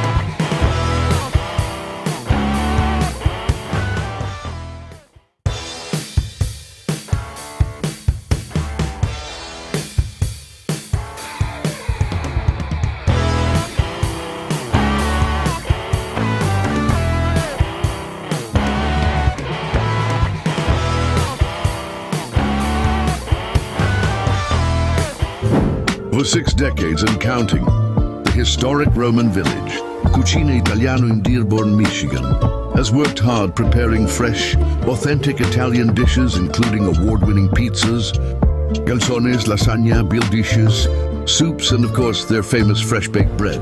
Everything is made the old-fashioned way, in partnership with the Detroit Red Wings. They are a proud sponsor of the Frozen Fish Fiasco Foundation. They have helped raise thousands of dollars over the years for the Block Park Coalition.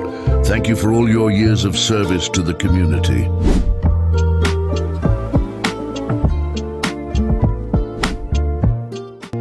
Getting up every morning to go out to do a hard day's work, that didn't just begin. We have been relentlessly weaving this fabric since 1938. And it hasn't been easy.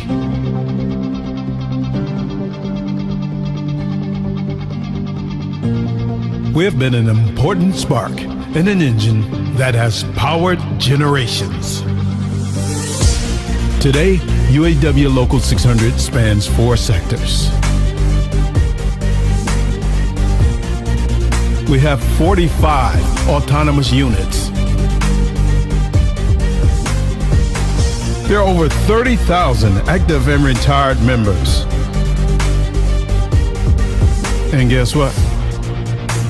We make a difference in our communities too. UAW Local 600, a history to be proud of, a tradition to carry on. A Dream Limousine continues to be Metro Detroit's finest luxury transportation service. 734-542-6800.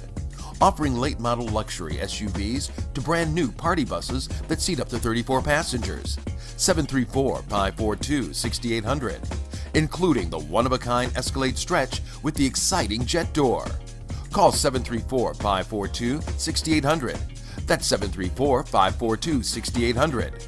A dream limousine. Since 2012, Mess Bucket Comics has been an independent comic book publisher bringing you a variety of genres, ranging from superheroes to pro wrestling to sports-themed graphic novels like the following. The Arcane Awakening is a graphic novel trilogy where God's army, the Ministry, and Lucifer's army, the Demonic Blight, battle each other one last time for Earth and humanity, winner take all. Mojo, a popular general of the Ministry, is a descendant of Jim Morrison and speaks in all lyrics by the Doors, while Ravager, a general of the Demonic Blight, is a cannibal demon that was inspired by the writer's ex-girlfriend. Donnybrook is a comic series about a semi-pro hockey league featuring real-life stories from former professional athletes. The fictional teams in the series are owned by four-time Stanley Cup winners. There isn't. Okay. That's the run of show. Let me see if there's another one I gotta give you. Yeah, the Sharks one is there. You've got Mavericks. You've got Sharks and Eels right there. So I can delete this one. This was the Griffins one from yesterday. Delete that one. Yeah, I don't know what Sharks Otters are. These guys Sharks and Otters? You start the warm up. Yeah, started. You just said. I'm sorry. Okay. So yeah, that's not them. Yeah, we have this thing for like these Sharks Otters game, and I don't know. I mean, I hope it's not these kids, because that's names we're not expecting.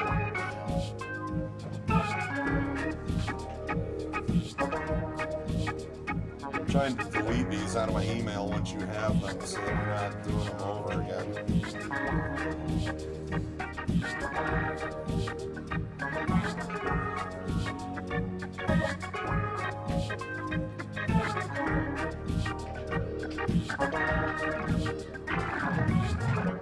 Alright, I don't have, no, I got one left from Dominic.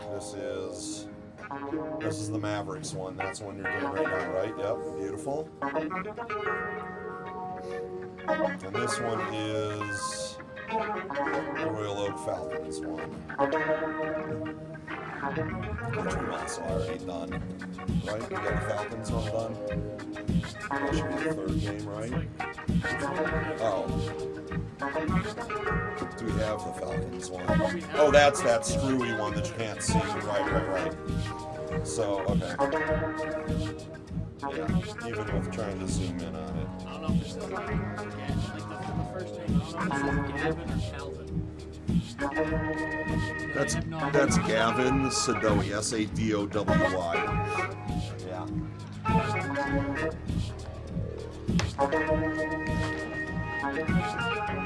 If you have questions, you can ask me about that one while I'm here. I'll do my best to help you out. Alright, let's get this one underway. Fiasco fans, don't forget we are taking bribes for charity. If you'd like to have a special message said by me during the live stream of this game, please see Tony at the merchandise table in the tent by the entrance. It's only it's only $10. No profanity or company advertisements, please. Also, tip of the hat to our friends at the Bear Claw coffee truck out there right outside the entrance of Clark Park Arena here. Head out there if you're looking for a great Americano, hot chocolate, any other coffee, treats, pastries, things like that. They'll take care of you, keep you warm on a cold, snowy day here in Detroit. Again, Bear Claw coffee truck, thanks for them for coming out and keeping us warm today.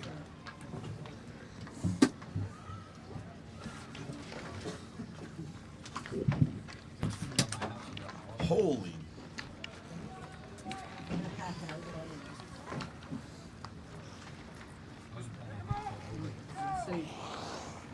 Those Bear Claw people make a great Americano. Really? Oh, so good.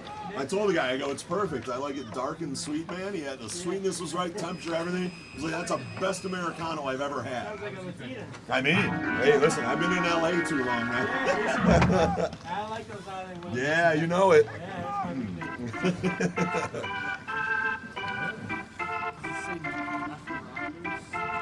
give me 1 second here. Which one are you looking at?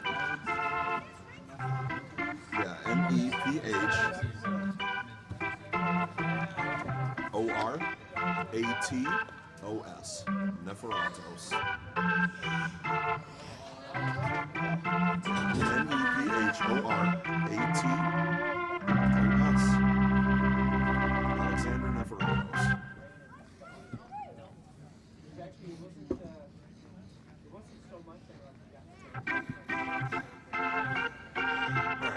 Plymouth Flyers versus Kensington Valley Raiders, right? In just a moment, we'll get the second game of the Frozen Fish Fiasco underway here. We've got the 2014 Plymouth Flyers versus the 2014 Kensington Valley Raiders. This is the Flyers to our right, Raiders to our left. Raiders in white, Flyers in black. Oh, let me head back then. There you go. Boom.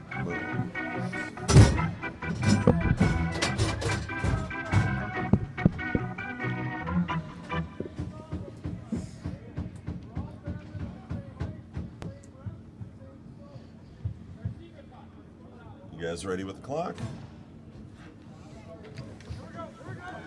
The Frozen Fish Fiasco is brought to you by our title sponsor, UAW Local 600. Today's live stream is brought to you by Mess Bucket Comics, a Detroit, Michigan-based independent comic book company.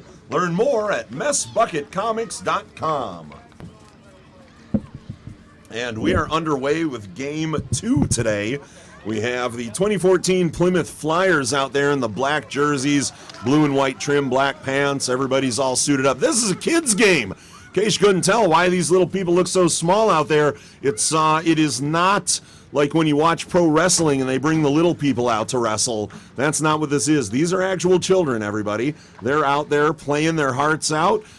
Future stars playing out here. One day you may see them. Now, if you take a look down at net over there, big number 18, that is a full-size grown person. I don't know if that's an adult or just the largest child I've ever seen. I was a pretty big kid at 11 pounds, 4 ounces at birth. My grandmother just used to walk up to the window at the hospital where all the little babies were in the bassinets and just sort of put her arms up in the air like she's showing the largest fish she ever caught.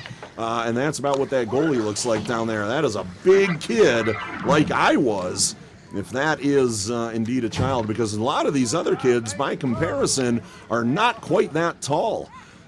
So that's who you want as your goalie, though, man. You put the giant of the children in net. They take up more space. That's who my goalie would be as well. Certainly, I know I was recruited to play goalie and line positions in football because of my size, my height. They wanted me playing basketball. I was a big, slow guy on the low post. When you're a tall, big person, you've got a future in the areas where you can take up space. So good luck to our Plymouth Flyers goaltender down there and to the rest of the team, as well as to all of our kids from the Kensington Valley Raiders team over here to our left. They're wearing the white jerseys with blue and green trim, sort of navy trim it looks like. Black pants with a green stripe down the side. Again, all in the same uniforms, hockey helmets on, the full cages on there for the kids as they are instructed to wear, whether it's the clear plastic ones or they've got the full metal cages on. Here come the Raiders. That one's turned away into the deep corner. Again, the snow has lightened up here for the second game, but certainly enough of it fell on the ice that the puck isn't moving as you would expect, and the kids are getting to play a great outdoor game. What? Yeah, I'm not making an announcement. This is the live feed. This is only going to the live feed that you can see at the House of Shamrocks. This is my announcement, Mike. Yeah. So all the kids here are now coming back up the ice, and we got a whistle. We're going to get this one sorted out. Line changes for both teams. It was an offsides call. Timmy's got everybody lined up over there on the far side of the ice and circle right outside the blue line. There's a face-off. That one's won by the Raiders, and here they come. They send it in. Top of the circle over there on the near side by us over here. Again, the Raiders are going to be moving left to right in front of us here at the announce booth. Flyers moving right to left, coming down the ice here. They had control for a moment there. Raiders take control back. They send it into the zone. They've got control again in the far corner over there. And that one's sent out by the defense, turned back in by the Raiders. And this one's coming back up the ice. Nope, scratch that. Raiders get control at the point. Turn it back down, send it into the corner. A little tough to see past the benches from our vantage point here, but doing our best to keep an eye on everything. Looks like the Flyers brought 4 coaches with them. Similarly over here with the Raiders, 4 coaches and actually a penalty box coach as well. Keep the players honest when they're over there in the box. Raiders still have it down there in the Flyers' end. Oh, a nice pass in front of the net, and that one finds the back. Gets right over the leg pad of the Flyers goaltender for the first goal on the board to the Kensington Valley Raiders.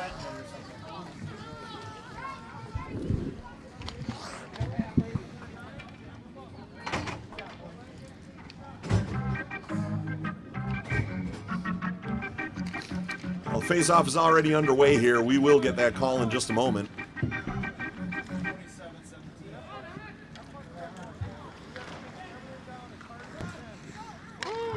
Raiders goal scored by number 27. The assist goes to number 17. We didn't get rosters, so we're doing numbers. Yeah, no worries. You guys didn't do them, they didn't do them, so it's numbers for everybody. It'll sound real nice. Maybe the kids know who they are. All right, talking with the coaches over here from the Raiders team. Everybody in good spirits over there, of course they are. They got the first goal on the board today in this one. 14:25 remaining. Nice stop down there by the Flyers goalie. This one's going to be a face-off here in the near circle in the Flyers' end. You may have heard me give a shout out to the Bear Claw Coffee Company. I want to shout them out here on the live stream. Who knows if they're at the House of Shamrocks watching this or not, but they, again, I said it yesterday, I'm saying it again today. This is the best Americano I've ever had. Perfectly dark, great espresso, nice and sweet, just the way I like it. The guy nailed it yesterday, he nailed it again today. So huge thanks, big ups to the Bear Claw Coffee Company. I know the Brother Rice boys here, we're having some coffee as well, hot chocolate, some of the pastries, donuts, and everything they offer. How was everything, boys? Amazing. Great, yeah. So high praise to the good folks at the Bear Claw Coffee Truck. Thanks again, everybody over there. You're doing great work for us, and we appreciate you each and every year here at the Frozen Fish Fiasco. Well, here we go. Flyers are trying to get control in their own end, but he's certainly being hounded there by, and we've got a Raiders player into the boards down there as the Flyers are just poking at him. He's poking at the Flyers. Just a battle behind the net. Flyers have it, send it up into the center of the ice. It's outside the zone. Raiders got to clear it. They do, but lost control. Here come the Flyers, and, our Flyers player over there on the far side took a seat in the snow. This one's coming back the other way with the Raiders now. Almost got it into the zone. Zone's clear. They take it in, number 44 there for the Raiders. Takes it into the deep corner. This one's behind the net where the Flyers take control of it. Send it into the corner. It's coming back out to number 55. I can read the jersey there. That's McVeigh, it says, for the Raiders team.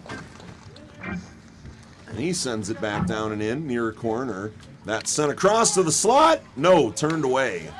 Nice defense by the Flyers. That one's chipped in, and another big kid out there playing defense right now for the Flyers, just standing in the middle. The puck kept finding his body as opposed to making its way all the way into the net.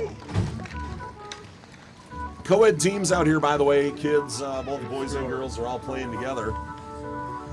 And it appears as though we're being visited by Commissioner of the Frozen Fish Fiasco, Dominic Reggio. Yes. Welcome into the booth, Dominic. How are you today? What's going on out there?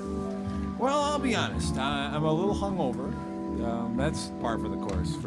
I will say this. When I saw you last night before you left the House of Shamrocks, you looked like you had just had your 3rd consecutive chemo treatment in one day. I don't know where you got that. You looked like idea. you were on death's door, my friend. I was worried about you, but glad to see you here in better spirits, feeling better. Talk to me. What else is going on? That is absolutely accurate. Yeah, that is what I look like. I'm glad they don't have video cameras in that bar, as far as I know. And if they do, I hope they erase the footage. But that's all a part of the charm of the Frozen Fish Fiasco. If it's not a fiasco, then we're lying to you. When we make mistakes, when there's snow and the referees don't show up or whatever happens, we did it on purpose because fiasco is part of the name. That's why I did it. I'm basically bulletproof. We can do whatever we want. We make mistakes. It's part of the name. If there's not a mistake, you got a bad experience. But this is great. I love being here. Thanks again. Great Mike Travis, voice actor here, doing great things. Nope, scratch that, Timmy. Timmy! Tim! Yeah. No. No. Well, maybe if it stops snowing. Yeah, they don't deserve a scrape. They don't get that. Yeah. I'm the commissioner. Yeah. There's always table talk in the announce booth. We always have to answer questions from people outside the booth, so we were doing that there for a moment. These are new teams, I believe, to the Fiasco? I don't remember both the Flyers or the Raiders being out here, so newer teams to us here. But this is great. Look at the little kids. Now, we were commenting on a couple of these Flyers players. Okay. Look at the size of their goalie. That's how I was. I was a big, tall kid like that. They would have put me in net if I hadn't been playing basketball or football, right? You're still a big, tall kid. I still am a big, tall kid. You're a growing boy. I was a big, slow guy on the low post in basketball. I was a lineman and a tight end in football, a defensive end. So okay, all right. Offensive tackle. So yeah, I know they find a spot where the big people can fill up space, and you certainly want that with a goalie. But what's the age group on these kids, Tommy? Do we know the 2014? Yeah, 2014. Yeah, that makes me feel very old. Yeah, very old. Right? Yeah, I dated a girl in 2014. Yeah, that was a disaster. That's all I could think of. Yeah. Just make sure I'm not lying to the referee. 3 periods. 3 periods, no cut. Yeah. No, we're not cut. Yeah. There are 2 blind mice out there. They don't know what's going on. Officials, timeout. Timmy, it's 3, not 2. Yeah. Figure it out, nerd. Yeah. We're good. That was it. That's all I need to tell you. No cut. Yeah, no Zam. Unless the commissioner changes his mind on it. Figure it out. Beat it, nerd. Yeah. So always conversations with our officials out there. Timmy's been with us for how many years now? Forever, it feels like. We got him off of waivers. He was living in a cardboard box on the side of 8 Mile, and we that's how we got him here for a good price. Yeah. Like we're all about value here at the Frozen Fish Fiasco. He had an amazing shopping cart. I remember his shopping cart was great wheels. Yeah. Bubbles it did all the repairs to it from Trailer Park Boys. Well, so my nickname for him, Timu Timmy, is basically appropriate then, right? Like, yes. He is the Timu official. You just buy him online for 98 cents. But it's great. We like to see new teams here at the Fiasco. This looks great. Co-ed teams too. Boys and girls playing together out there, learning the game of hockey, having a good time playing in the snow out here. The snow has kind of gone away since first game, but certainly the remnants of it are still all over the ice out there. Yeah. It's still, this is difficult to play. Not as bad as that last game. That looked like every guy that caught the puck there. They were clearing. Yeah, the puck snow. looked like a comet moving across the ice with a vapor trail behind it, with just snow and ice coming off the tail end of it. Right. It's great though. It's cool to see. Yeah, glad to have you here again, Mike. Happy to be here. Like I said, you never have to ask. You just have to tell me when it is, and I'm here because I love being a part of Fiasco. Lord knows I create my own everywhere I go. So yes, we didn't have Cole. No Cole this year. No, I'd Cole like to say. Well, he is. We can't have him in a Fiasco. Cole's pulled his life together. Married, had a kid. Yes. Moved the family down to Columbus, Ohio, which we don't want to associate with those people anyway. Up here in Detroit. He made a lot of mistakes. Yeah, I did. No. He's a Detroit Fiasco, but in Ohio, he's a hero. He's doing everything right. Cole's great. He was awesome for the last couple of years. Very talented individual. Certainly is. And that's why I wanted him to join me here. When I let you know I knew somebody, Cole filled in and did an excellent job on play-by-play. Yeah. It was good having him around. I miss him this year. Yeah, I do too. Very talented guy. A lot of people were, the last few years, like, wow, great talented. Both of your announcers were great. We missed Cole this year. If he ever wants to come out of retirement, we're glad to have you back. Well, he's certainly shifted gears. He's writing for Sports Illustrated now, which not everybody knows. Yeah, he filled me in on that. So yeah, he's writing for them about some of the Columbus teams and everything. So he's a writer. He was both. I mean, he's trained in sports journalism, so he's done both writing, commentary. Cole can do it all. He was helping to run a business. He was vice president of Keon Sports over there in Cleveland. Like, Cole was legit. I told you, when I know a guy, I knew a guy who could do this stuff. And he just needed to learn hockey, and once he did, you know what he was capable of. So normally, listeners. If somebody's talented in areas that I don't do, I give them their flowers. But since he's a writer and he's doing well, I am not. Look, I am a comic book writer, and I don't want him to do well. I wish him the worst. I hope things go horribly bad for you, Cole. Oh, how the tables have turned. Yes, now that you have more info. All of a sudden, I don't care. No. But I'm glad for him. This has been the snow has stopped, but it was a great aesthetic for the last game and this one. It looks great on camera, I'm sure. It's fun. This is what it's all about. I mean, look at these nerds out here. They're going for the puck. They're playing hard. They're trying, probably nobody's going to make the NHL out here, I just statistically, but I hope they do. Yeah, maybe one day. That's why I said we could be looking at future stars out here at this age. Who knows who's going to break loose and but if they somebody. do. You saw him play here at the Fiasco. Yeah, but basically I get a cut of their contract because this is why they made it. Yeah, I didn't realize that was part of the deal, but that's a pretty good gig if you can get it. Well, it's good seeing you, Mike. I wanted you to come too, Commissioner. Thanks for stopping by. Good to see you. Yeah, we got these brother talk to you racers. throughout the day. Oh, thank you. Yep. They're doing well, and we got another couple hours before they're out of here. Another couple hours. Well, they've got another hour before One they're more out. hour. Then we're swapping them out with another group of Brother Rice kids. They're going to come in, help get their service hours at the school. Yep. And you nerds have done great. Thank you. So far. Yeah, nicely done, nerds. Yeah. Write that down. I'm a nerd. Right. Yeah, Dominic was a Brother Rice nerd as well. So yeah, give it to him. Don't let him give it to you. Give it right back. It's part of the Fiasco, boys. Nicely done. Thanks to Dominic Riggio, as always, for bringing us all in here. Myself, the Brother Rice kids, the amazing team does all the production and everything here each and every year for the Fiasco. 16 years running. 16th annual this year of the Fiasco. My 6th, personally. Been doing this since 2020. So this is my official 6th year of doing it. Do the math, it works out, count. You'll see it is 6 years even though it's only 2025. That's why math is a lie and birds are not real. And the earth is flat as far as I've heard from Kanye West. Who is certainly to be trusted, is he not? Well, this is a run here by the Flyers. They've got it down in the Raider end, but I'm seeing one of the little defenders here, number 3 over there from the Flyers. Number on the back of his jersey is as big as he is. Raiders with it now, coming up the far side, pass ahead across the blue line now, just keep sending it down, didn't have to, could walk that one into the corner, but sent it back out. Point shot blocked by the goalie there for the Flyers. It's into the far corner, sent up the ice to his teammate, skating it up, sends it up the boards, gets tied up in some skates. He lunges himself at the Raiders player at center ice. Just a bullet moving up the boards over there. They get on sides. This one's sent across to the far corner and tried to get sent across, didn't quite make it. The puck is still having some trouble moving across this ice, and especially with the little kids. They tend to bunch up in places, and there isn't a lot of positional hockey being played all the time, even at this age. With the 2014 team, these kids are about 10, 11 years old, a lot of them. Upwards of 12, so not quite the little ones. These are, late elementary school, getting ready to go on to middle school, a few of them.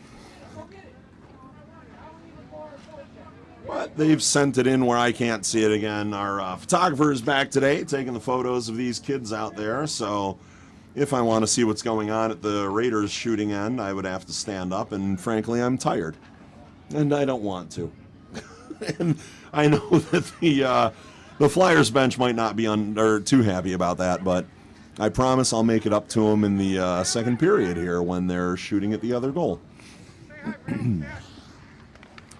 Raiders have it now in their offensive end, making their way toward the goal. Oh, that was a shot. Nice little sort of pass. They were trying to get to the back door. Ends up behind the net where the Flyers take control. They send it up ice now, trying to break it out of the zone. Little 82 over there had it for a second, but this one gets turned around, sent back in. Goalie blocks it, can't smother it. This one goes into the near corner here. And the Flyers tried to get control again, though. The Raiders had control, and they send that one back in on net. We've got 1:12 left on the clock right now. Raiders continue to pour in the heat, but we've got a whistle.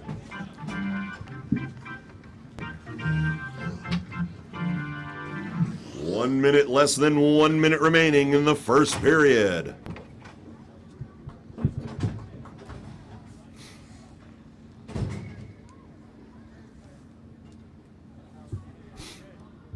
And we should get a face-off going here, too. Officials waving at people. Timmy's letting him know, yeah, you can go out there. Number 10, that's Krum or Kroom. K-R-U-M. Again, we didn't get rosters, but a lot of the kids, in fact, all the kids from what I've noticed, have their names on the back of their jerseys. So though we may not have the names on the score sheet, the kids know who they are, and the other teams can read who they are just by looking at the back of their jerseys. The fans in the stands know who they are as well, because obviously a lot of the families of these young skaters are out there today, so we're happy to have them here with us at the Fiasco. 10 seconds now left in the first period. 3 20-minute periods. The clock's going to keep running throughout that, and we should not get an ice cut, but that's gonna come from Dominic Reggio, and the period ends as number 10 was looking for the puck in his feet, but it was buried under a foot of snow over there. Kids will regroup at their benches. Coaches are going to have a talk with everybody, and we'll get the second period underway in just a moment, everyone.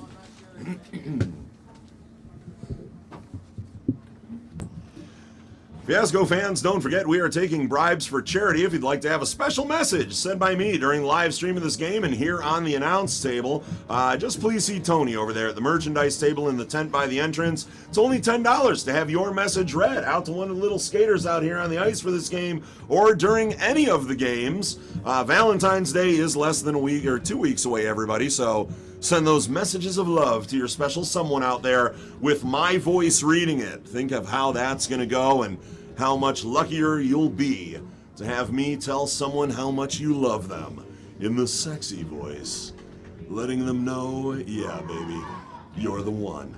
That's right, chirps for charity. Head over to Tony. We'll read that out live right here for you. Marcus is going to continue playing that music, and we are getting underway with the second period between the Flyers and the Raiders, everybody.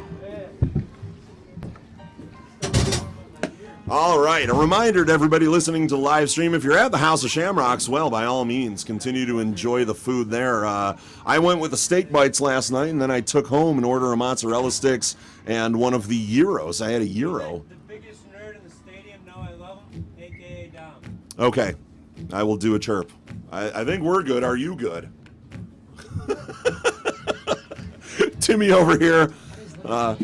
Yeah, I know. Pretty funny. We're gonna do a chirp for charity from Timmy to Dominic here in just a little bit in the sexy voice. We're gonna see if I can get Marcus to play me some, give me a little love theme, and we'll do the announcement for him here coming up soon. But yeah, I had mozzarella stick. Oh, we've got an injured player down there. Looks like one of our Flyers is down. Sort of inside the blue line in the Raiders' end over here. Slowly getting up here. The official is taking a look. Coach is coming out, but this young skater's making their way back to the bench. Head's a little rattled, shaking it off best they can. We get a couple of changes out there, and we should be back underway in just a moment. Happy to see the young skater back on his feet. Stick taps from everybody out there on the ice. And the face-off is going to be on the far circle in the Raiders' end over there. And again, I don't know if they can hear me over there in the igloo, but Marcus Concernicus, if you can hear me, please know that we are going to do a chirp for charity from Timmy, our official, to Dominic, and I am going to need some love music for that one. So hopefully he's heard that, or someone in the igloo can tell him, and I'll just get on the microphone here. Let's say we do that around the 15-minute mark. We'll get that chirp for charity out there.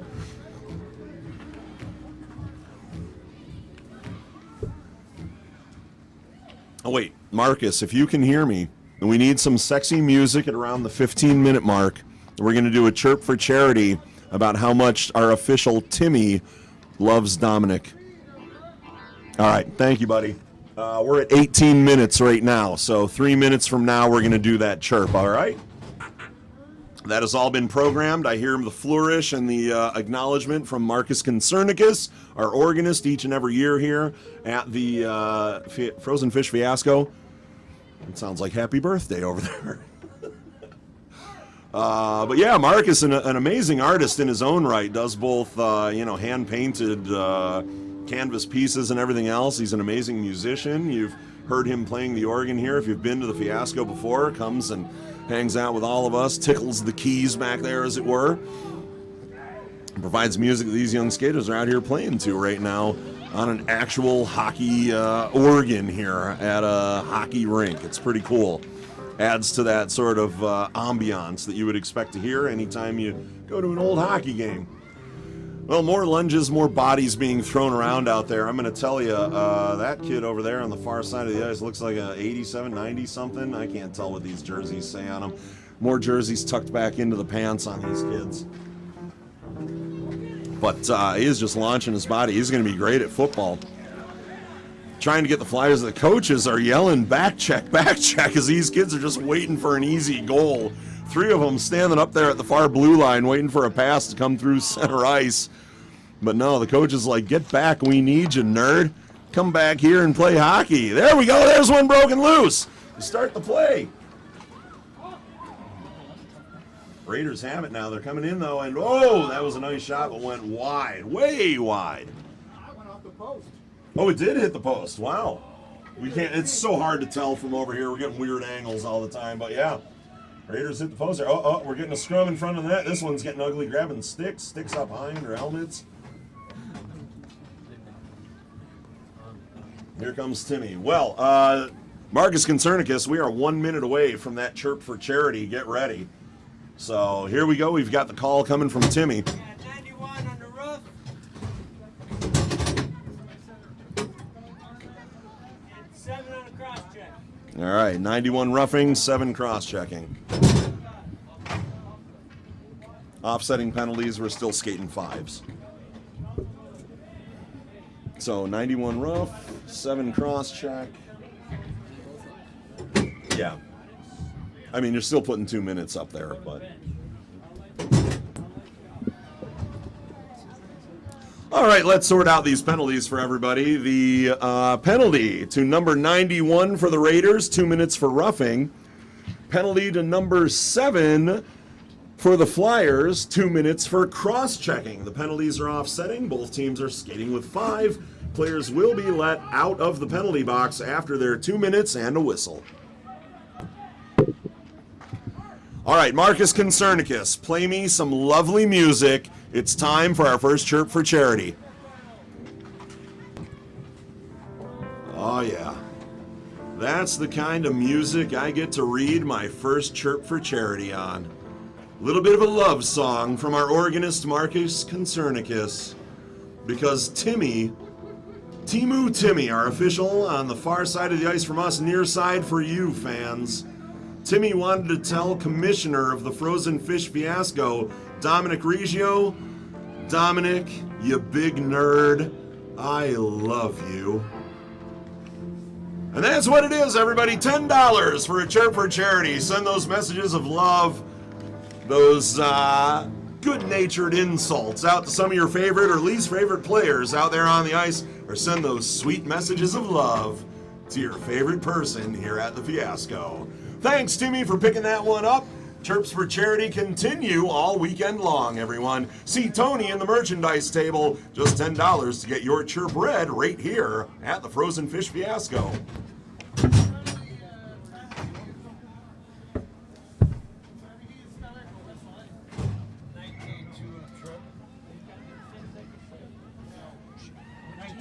$19. And Yeah, 19 on a trip.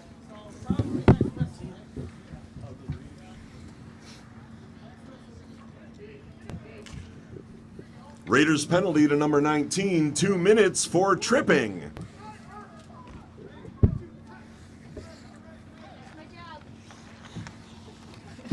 That was always my job too, I get it.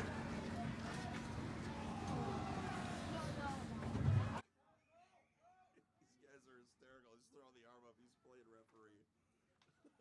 This is so fun, man. These kids are into it. Little number 19 over there who just got the tripping penalty for the Raiders looks over here at the announce booth at us and goes, I read the... Probably.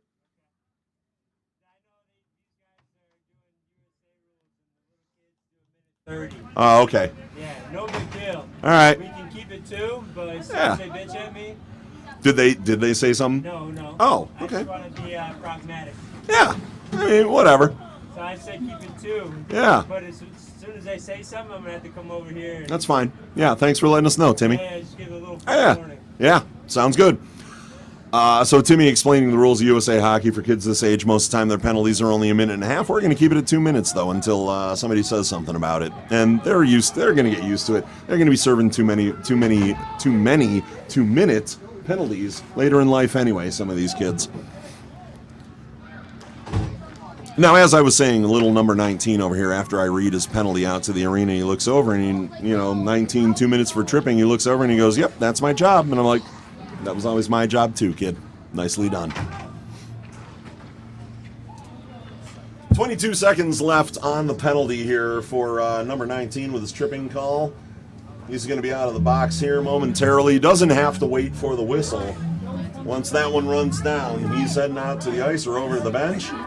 And the Raiders are chipping away in front of the Flyers net right now. That one comes through the crease. Flyers trying to break it out. Number 19 goes to the bench. Number 27 comes out to the ice for the Raiders. That one's sent in, coming into the near corner here, down in the Flyers' defensive end. 11:05 left on the clock right now in the second period. Raiders remain completely in control here. Turn that one in, shot on net, and the Flyers goalie snatches that one out of the air in his glove. Penalty's over. Everyone's out of the box. Whistle is blown, and we are good to go. Fresh legs. We're getting a goalie switch here for the Plymouth Flyers. 18 comes to the bench. Looks like 32 out there on the ice now. 10:30 left in the second period here for the kids.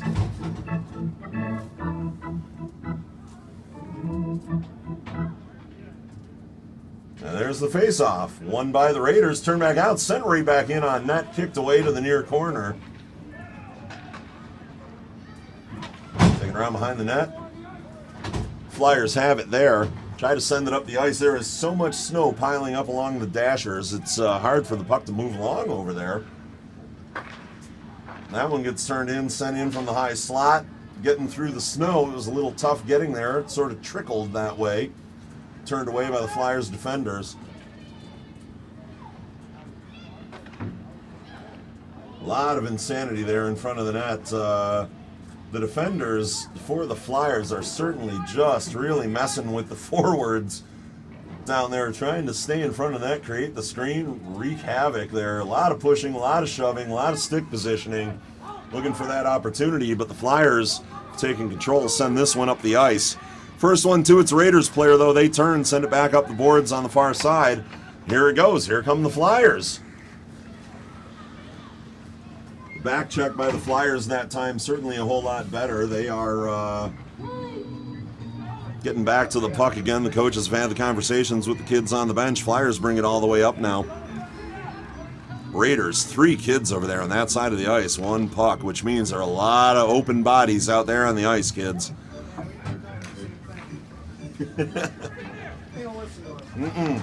Kids are kids. It's what they do. Kids got a kid.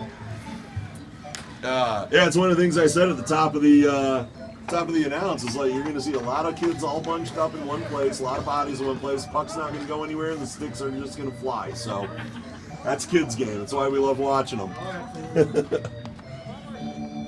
Hockey in its purest form. The kids out there. Yeah, talking with the coach again over here from the Flyers, or from the Raiders team, excuse me, and just chit-chatting about what the kids' game is like, and it's just fun to see. I mean, again, these kids are still learning the game. Most of them are already in love with it. They've been playing since they were even smaller than this, and this is where the skills start to improve, but again, kids are going to be kids, and you're still going to see the bunching up as they're starting to learn positioning and everything else, where to be on the ice, how to help out your teammates. Looks like we've got an offsides call over there on the Raiders. This one's going to come to the dot right outside the blue line. Timmy's over there with the puck. And we'll have the face-off here in just a moment.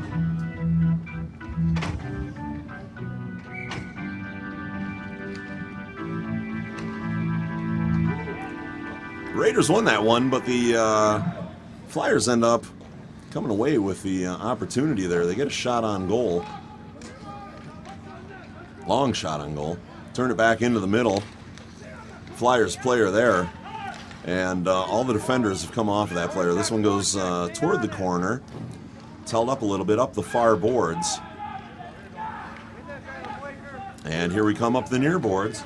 This one gets into the zone. Flyers back. Little number 3 back there. Miller picks it up. Turns it around. It's going to try to get it up here the near boards by us from down in the deep corner there on the near side. The Raiders have it. Send it out to the point. This one's coming out of the zone. It gets held up in the snow over there. Turn back in now. No offsides. They managed to clear the zone, but the Flyers, they gain control. Here they are in their offensive end. That one shot in on net and smothered by the Raiders goalie. Nicely done down there. And we also had to get a defender out of the way. Forward, excuse me, from the Flyers was down there waiting. Defender had to clear that out, make sure he didn't get a chance to poke that puck out from under the goalie and into the back of the net.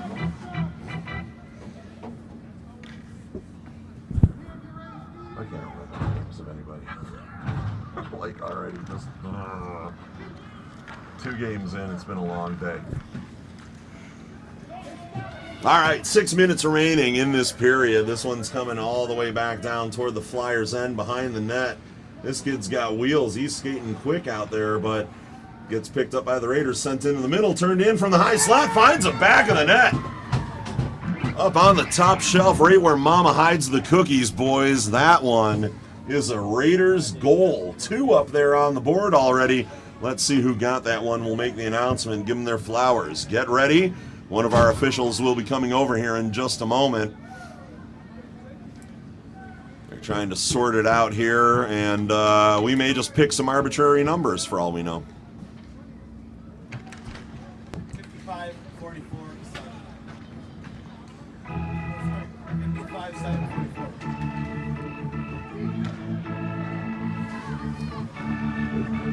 Raiders goal scored by number 55. The assists go to number 7 and number 44. .455 left now in the second period. Flyers with it coming across center ice. Now into their offensive zone. Sent a backhander into the corner. This one is picked up by the Raiders. Almost went behind their own net. Change of mind. Come back this way up the near boards. Puck gets past their forward waiting for it there. Gets sent into the center of the ice, though, where they almost had it again. But here come the Flyers. Off in the far corner right now, being hounded by one of the Raiders players. Raiders have control of it now behind their own net. But there's big number 10 from the Flyers waiting for him. Raiders are going to try to break it out, but it's going back and forth as to who has possession. That looked like either a tripping or he caught his skate into the back of the net over there. Hard to tell from this vantage point.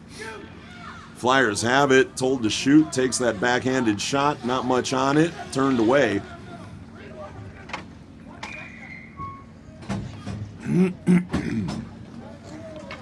Stoppage of play. Flyers coaches making sure they're getting personnel where they want them over there. Coach closest to us over here on the Flyers side really chirping to his players out there, making sure they get to the right position. Keep an eye on certain other players from the Raiders team. And Timmy's over there. He needs a puck. He's got a puck. And we're underway. If anybody has an opportunity, if Adam Hyde is listening, Dominic Reggio, anybody else like that, let them know we could use some more pucks over here at the announce booth so that we can keep feeding them to our officials who are losing them over the boards and watching them become souvenirs. A lot of fans here for this one. This is about the amount of the size of the crowd we had last night for the Red Wings game. If you were here for that, you know that we had well over 6,000 to 7,000 people here. And this looks like a bigger number than that even. You guys weren't here. You don't know that. A couple of us were here. We saw that crazy crowd. 7,000 may be a conservative estimate based on the number of the people here that we packed into Clark Park.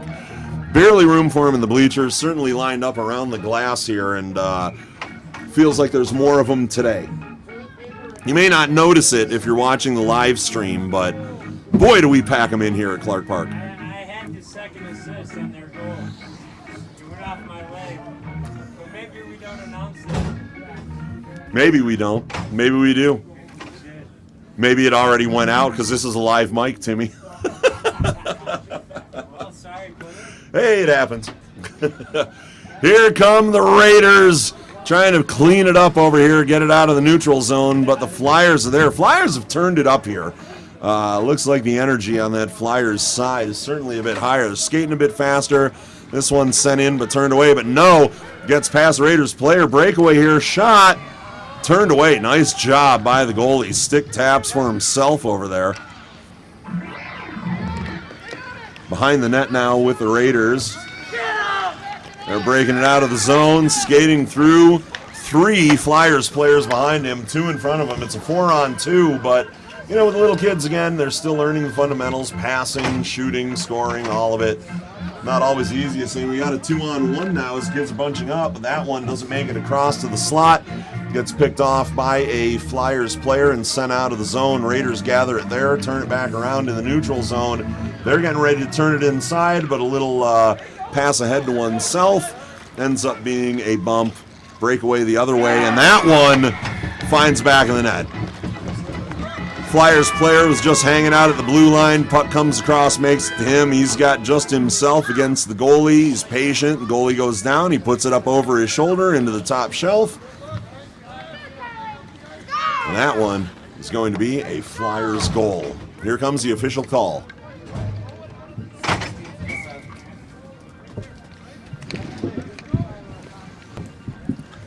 Flyers goal scored by number 16. The assist goes to number 7. Thought that kid was wearing a 5. Doesn't matter. They know who scored it. That's what I keep saying with the kid's name. I told the coaches, it doesn't matter. The kids know who they are. As I mentioned, though, that was the effort of the coaches, Flyers players. Again, they've certainly turned it on out there. Another one goes right across the crease of the Raiders goalie there. Flyers turning it on now, keeping it down at that Raiders end. Shot in. Man on the back door. It kind of got to him, but bounced around a little bit. Didn't get control. Raiders have control. They're going to try to break it out of the zone. Comes up the boards, held up there, and that is the end of the second period, where the score is the Raiders 2, Flyers 1. This guy's going to grab us some pucks over here, and he gave us some inside track that the 2 coaches are really good friends. Oh, cool. Awesome. At the end of the second period, the score is the Raiders 2, Flyers 1.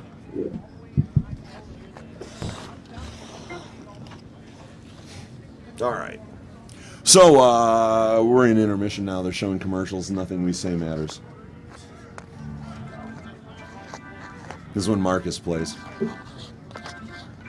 Is it getting cold in here again? Is this thing off, on? Where are we at? Yeah, all right, cool. Yeah, thanks. My legs are kind of Amazing, yep.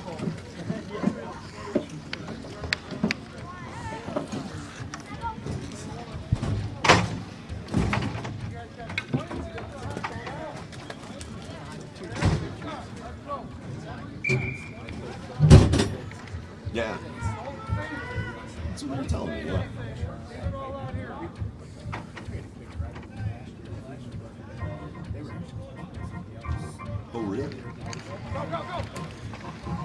Oh, wow. Yeah. That's awesome. Yeah, that's neat to know. I'll get that into live feed here as we get started. Yeah, thanks.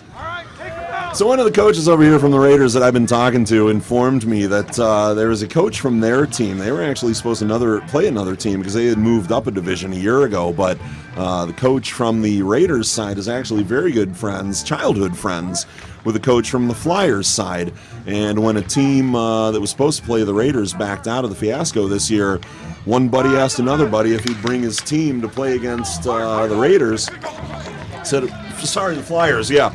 And said, yeah, we'll bring the Flyers out here. We'll come play against you. So, yeah, it all worked out, and we've got a Raiders-Flyers game out here today, which is really, really very cool. Old friends coming together to bring their teams to the ice. Guys played together as children, bringing the kids that they're coaching now to the ice together for an opportunity to play out here at the Fiasco. Love is in the air. Everybody loves everybody else. These kids don't show a whole lot of love for each other out there. The Flyers certainly want to get a chance to go ahead in this game. Down a goal right now going into the third period. 18:50 on the clock. We're inside of the 20-minute mark, inside the 19-minute mark. The time is going to keep ticking away. Again, no stoppage here for these players. 20 minutes run time, 3 periods of it. No ice cut between the periods. Final period now. This one's for all the marbles. Raiders have control. They're bringing it up ice. Flyers get a hold of it, though. Again, the snow continues to be a problem up against the boards over there. Right along the dasher, right at the ice level. Raiders have it now. They're breaking it out of their end into the neutral zone. Across center ice and across the blue line now. Here come the Raiders. Turned away there by the Flyers, and a heavy shot puts number 98 for the Raiders to the ice. He went down on the arm. Didn't really seem to be able to brace himself. That was like being in a car crash. One of the kids gave him a good shoulder checking. We're going to get a call here from our official on the penalty.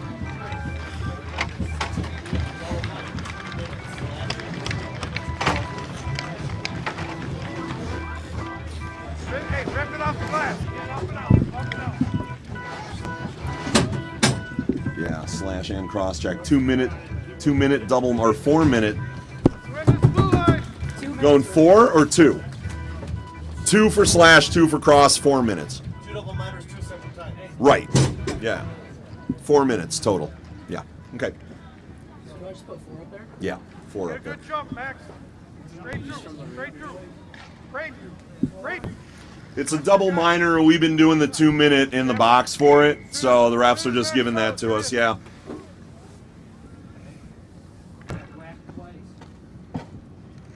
Flyers penalty to number 16. 2 minutes for slashing, 2 minutes for cross-checking. The double minor, they'll be sitting in the box for 4 minutes.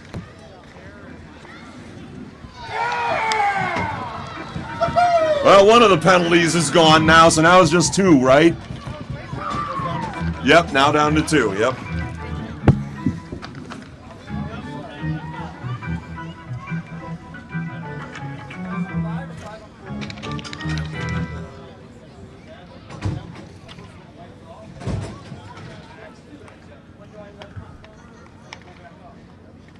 Yeah, because we don't have a stoppage time, so. Yep.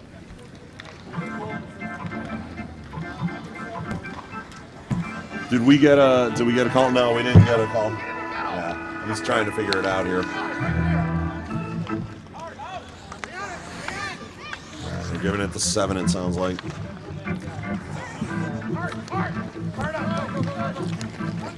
Raiders power play goal scored by number 7, unassisted. That wipes off one of the penalties for number 16 from the Flyers. The other one still remains up there on the board. And Flyers are still on the power play. Yeah. Or Raiders are still on the power play, excuse me. Yep, looks like it out there for another 1:10. Without stoppage time, it's kind of hard to get used to when the kids are coming out, but ultimately, when they aren't skating, it doesn't matter. They want to know when they're coming out of the box. Well, when play starts again, we've got it up there, and the face-off happens. So ultimately, it's all a wash. It doesn't go back to the number that it was when the penalty was erased for the goal. It just continues on during the stoppage of play, and then we put the goal up, and once they start again, we start the penalty again, right when the face-off happened. So that's how it worked over here in the scorers table, timekeepers table, and that's how we play this one at the Fiasco. And again, if anybody has a problem with it, keep in mind the name of the thing. That's why Dominic called it the Fiasco, because there's always going to be stupid stuff happening, and we are completely absolved of any responsibility or any complaints you have, because it's supposed to be an absolute just clown party. Nothing is supposed to go right.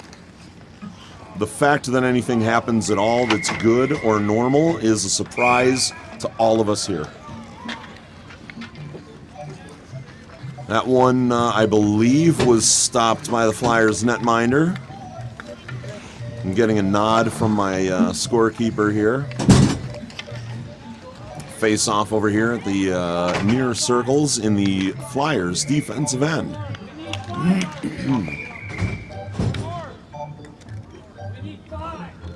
Yeah, penalties off the board. Score is 3-1. Favor of the Raiders, and here comes the fifth Flyer on the ice. And we're underway. Back to the Raiders at the point, sent in to the goalie, stops it there with the stick, turns it away around the back of the net.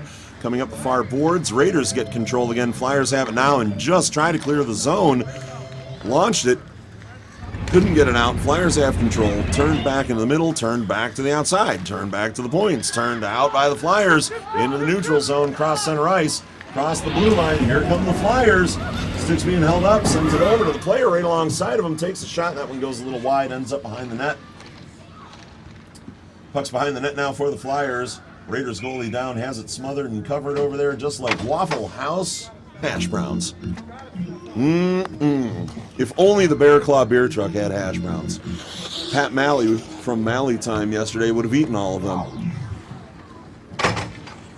Pat Malley is so... No, we can't do more Pat Malley jokes. He's not even here. It's not fair.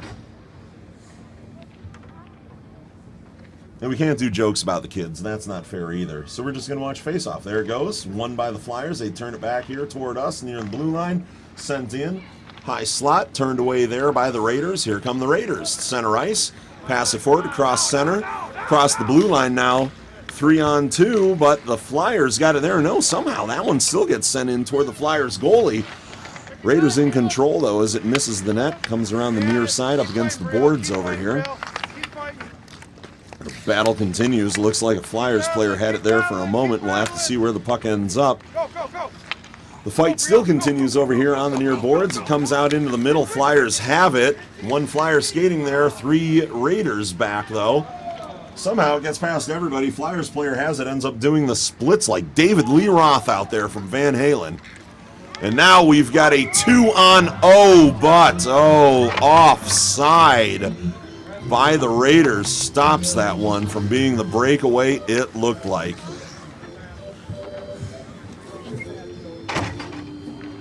Young Raiders player throws her hands up in the air like, what do you do? Come on, Ben, hustle up. Cross the blue line before the puck, kid. That's what happens. That's what happens out there. That's the game of hockey. We can't do that. That's like, you can't park here. This is a Wendy's, sir. Defensemen are so... That's what happens when you go off sides. That's the voice you should have in your head. Oh, we've got just another penalty over there. Timmy, bodies everywhere all of a sudden. Timmy's just chalking up names and numbers out there. Kids are like, what did I do? We got another slash here. We got all kinds of problems happening all of a sudden. I got a 5-on-3 here. I got 55 for interference. I got 77 for a trip. Tripping, not slashing, excuse me. 55 with interference. 5-on-3. Yeah, 55 interference, 77 tripping.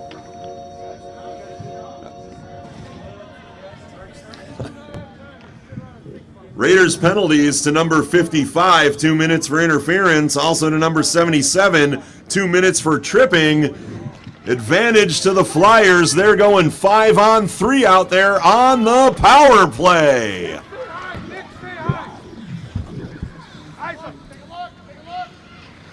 Flyers with it all the way back in their own end now. Kicks it out ahead to his other teammate. They're going to try to break out here with one Raider down there trying to keep it out, but it's sent up into center ice. Flip back into the Flyers end. Here come the Flyers, though. They've got it in the neutral zone. That's turned away by a Raiders player. Number 7 for the Raiders, skating this one in. Just takes the shot, and that looked like it hit the top crossbar. Bounced back out. At first, I thought the goalie had snatched that one, but it looked like it hit the crossbar. What an opportunity for young number 7 from the Raiders. Almost had the shorthanded, being down 5-3 out there on the ice, and the Raiders here all of a sudden are really just killing this penalty with full control, even though there's only 3 of them out there. They turn around, send it back in. They're hanging 2 back here at the blue line. Number 7's in there again now with it on his puck. That one ends up in the side of the net. And it's time for the Raiders to start getting back. The back check by number 7 needs to be a lot more aggressive because now we have a 2-on-1 in favor of the Flyers. As coach said, good penalty kill by one of the young skaters there. Yeah, you guys can both come out at the top number. Yeah, don't worry about the bottom number. You're both out at the top number, okay? 3, 2, 1. You're both good to go, okay? You're both good to go.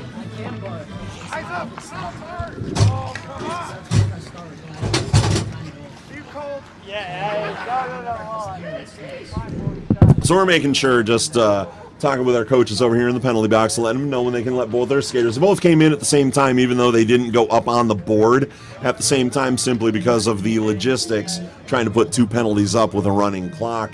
There was a little bit of a difference between the times, but since they both came in at the same time, they can both go out at the same time. And there was no stoppage out there that we needed to worry about like we did with the double minor before, where one was erased and then the next one needed to stay up there. So play continues here. Everyone back to full strength. The Raiders managed to kill that penalty with some fine work out there by number 7 for the Raiders. That shorthanded opportunity and really just creating havoc for the Flyers players out there at their end. This one's in, up and over the net. Big swipe by the Flyers goaltender at that one. This one skips out of the zone. Here come the Flyers. 2-on-1. Puck's out ahead of him, and it's picked off over there by a Raiders player, turned away toward the far boards. Back toward the middle now behind the net. Raiders gather it there. Here come the Raiders. We're going to get a change for one of the Flyers players here.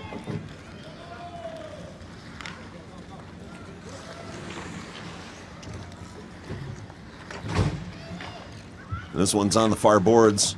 Raiders in control. All of a sudden the Flyers are now, though. This one comes up cross center ice. 3-on-2 right now. Raiders, Flyers, 3-on-3. Good back check by the Raiders. They've taken control. Here come the Raiders. Nope, that one gets turned over in the neutral zone to the Flyers. Flyers send it in, and we are offsides. Face-off should be here just to our left at the announce booth. The red dot there on the ice outside the blue line. And that's where Timmy has the puck and is going to get a face-off between these two teams. 6:35 on the clock from our vantage point right now. Raiders in control, and wow, that ice just reached right up, grabbed their legs over there, and pulled them to the ground. Puck goes inside the blue line now here, sent in. Goalie turns it off to the near corner. Raiders pick it up there, send it up the boards to the point. Point turns it back into the middle where it's picked off by a Flyers player, and here come the Flyers. 1-on-1, 21 from the Flyers, 12 for the Raiders. Battle there. This one gets turned away. No scoring chance necessarily. Just good hard play by two skaters heading up ice. Two different objectives, and the Raiders have control all of a sudden. This one's coming out of their zone, sent ahead. Up near the blue line, doesn't cross it. This one's at center ice. Sent through the neutral zone. Opportunity here for the Raiders to carry it in. They have it. They do so. And here come the Raiders. Sent over across to the middle. Behind the net now.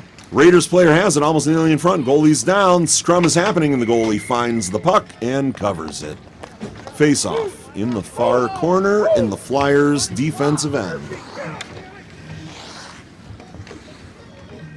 I'm going to put my coffee down here to warm it up. Amazing coffee from the Bear Claw coffee truck out there. But it's been cold here today, surprisingly cold. We were supposed to have 40s and rain. We've got 30s and some snow here earlier. And my coffee has gotten very cold as a result. I'm putting it down there by the heater to warm up the cup and the coffee in it. Flyers with it now, coming back up the ice.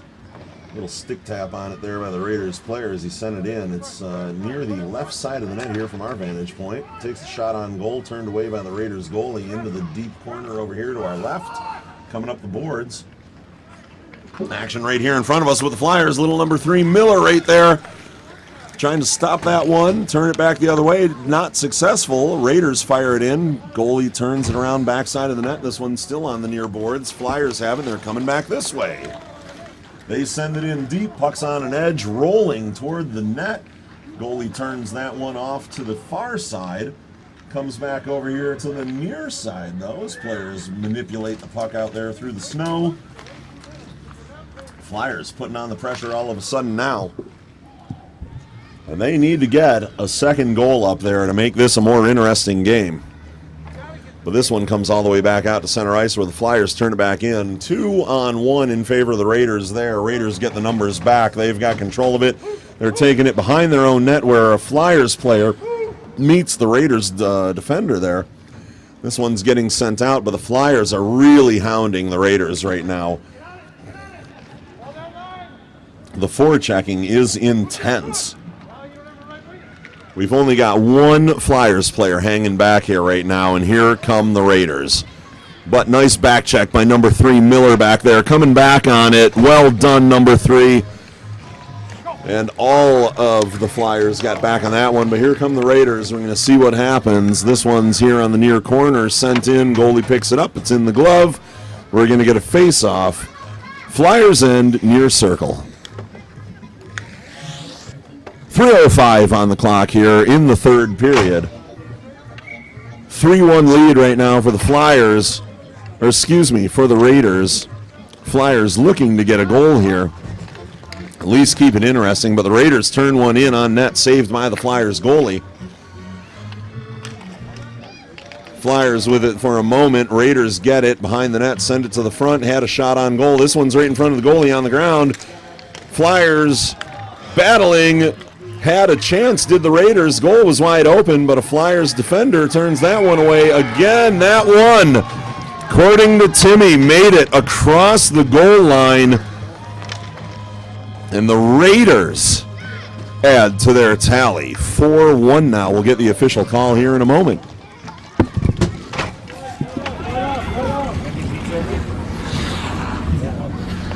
I got that. Raiders goal scored by number 91. The assist goes to number 27. Who we got, boys? Who's our MVP there? What do you like? Anybody see a matchup from the Raiders? 7. Golden, 2 assists and a goal. Yeah, number 7 for the Raiders over here. So goal and assist for number 7 for the Raiders over here. White. Number 7. You know what number 7's name is? What is it? Number 7's name is Matthew Paddock. Well, what about 27? They got a goal and an assist as well. Who got your game winner? It doesn't matter. You guys have been up for most of the game anyway. Who do you guys think? Who did...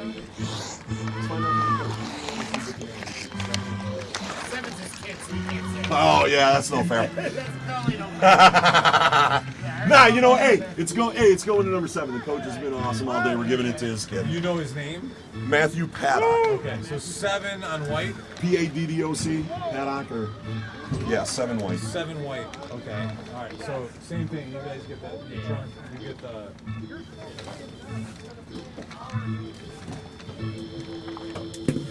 We're giving him the dad bonus over there. Dad's been cool all game. Matthew gets a dad bonus. Dad bonus. Dad was cool. His kid and another kid had the same stuff, so Dad's been awesome. I'm going to give it to Dad's kid. And he gave us pucks, too, so that counts for something, yeah. Yeah.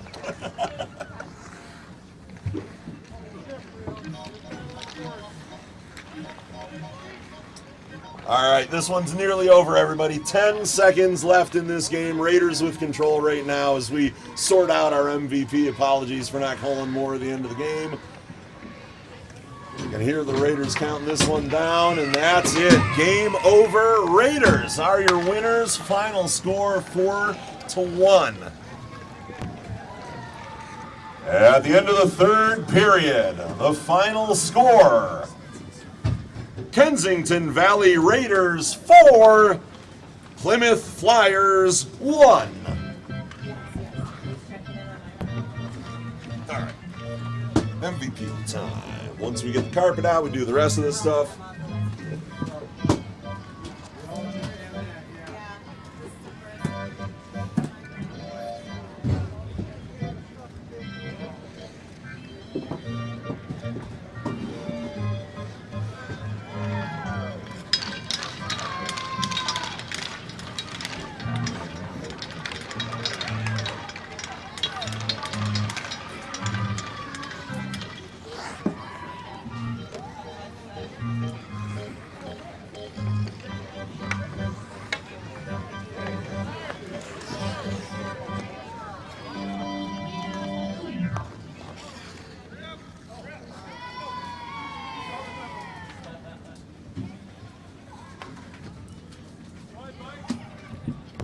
First of all, congratulations to both teams in this tough-fought contest. Thank you, Raiders. Thank you, Flyers.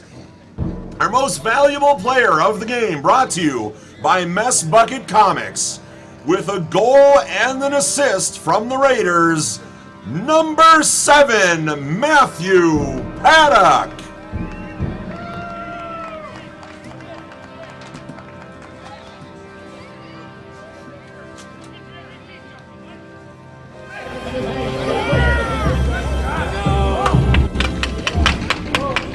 Honorable mention also goes to number 27 from the Raiders. Also had a goal and assist. Congrats to Matthew, though, on the MVP. The championship belt awarded. Here comes the fish. We're going to get those team photos, everybody. And remember, Flyers, you guys still get to kick the garbage can. Send it as far as you can down the ice. That'll be coming up in just a moment, fans. We'll get all those photos, and make sure you head over to the House of Shamrocks after the game. This game will play 1 hour after the conclusion. House of Shamrocks is just 15 minutes up the road. The owner, Mike, has been kind enough to donate all food and drink proceeds back to the Clark Park Coalition. And players, guess what? You get free pizza over there. So enjoy that pizza. Congratulations to both teams once again. We'll see you at the House of Shamrocks.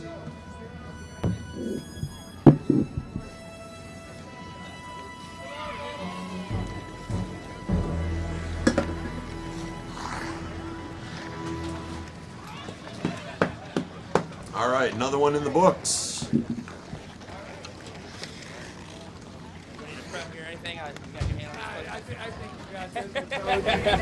go ahead. Oh, okay. Coach, how you doing? Fantastic, man. Thank you. Thanks for having us out. Now, your team came out here. They were on a mission, and they accomplished it. Talk about that. Sure did, yeah. It's kind of a new experience being outside with all the snow and stuff on the rink, but yeah, they had a blast. They had an absolute blast. I think it's the first belt they've ever won, so they're excited about that, and yeah, it was a super cool experience all the way around. I have to say, just looking at them, I know just like you did, growing up, playing on the ice like at your cottage or something like that, it has to be a great thrill to watch these young people out here. It's nothing better. It's nothing better. The crisp air, it's cold in ice rinks, but it's not the same. It's a sport that's meant to be played outside, and where it was kind of, I guess, invented or whatever, but yeah, it's meant to be played outside. It's really cool they get to do that, so Do you think we're going to be playing some more games after this? Are you loving being out in the snow? Sure, hope so. Yeah, we plan to be back next year. I hope so. Yeah, it'll be fun. Well, we look forward to seeing you there. Sounds good. Thanks for having us again. You got it. Thank you. Thank you. Love seeing that. Fantastic. That's so great to see a new generation of players out here, and we hope to keep seeing them year after year, and they're going to be just as tall as the Red Wings, right? Big as those guys. No, but they'll be surpassing us pretty soon. That's right. All right, we got more of the Frozen Fish Fiasco coming up. Stick around.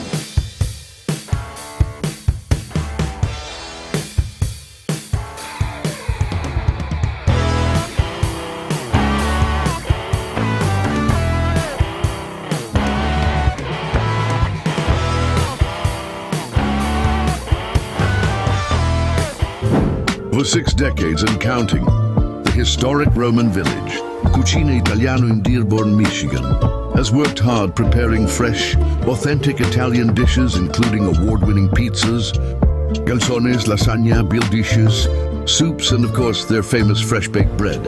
Everything is made the old-fashioned way, in partnership with the Detroit Red Wings. They are a proud sponsor of the Frozen Fish Fiasco Foundation. They have helped raise thousands of dollars over the years for the Clark Park Coalition. Thank you for all your years of service to the community.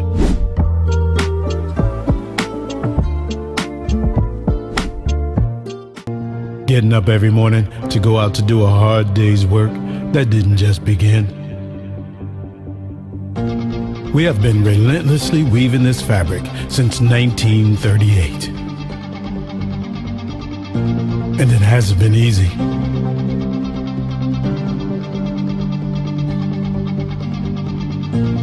We have been an important spark in an engine that has powered generations.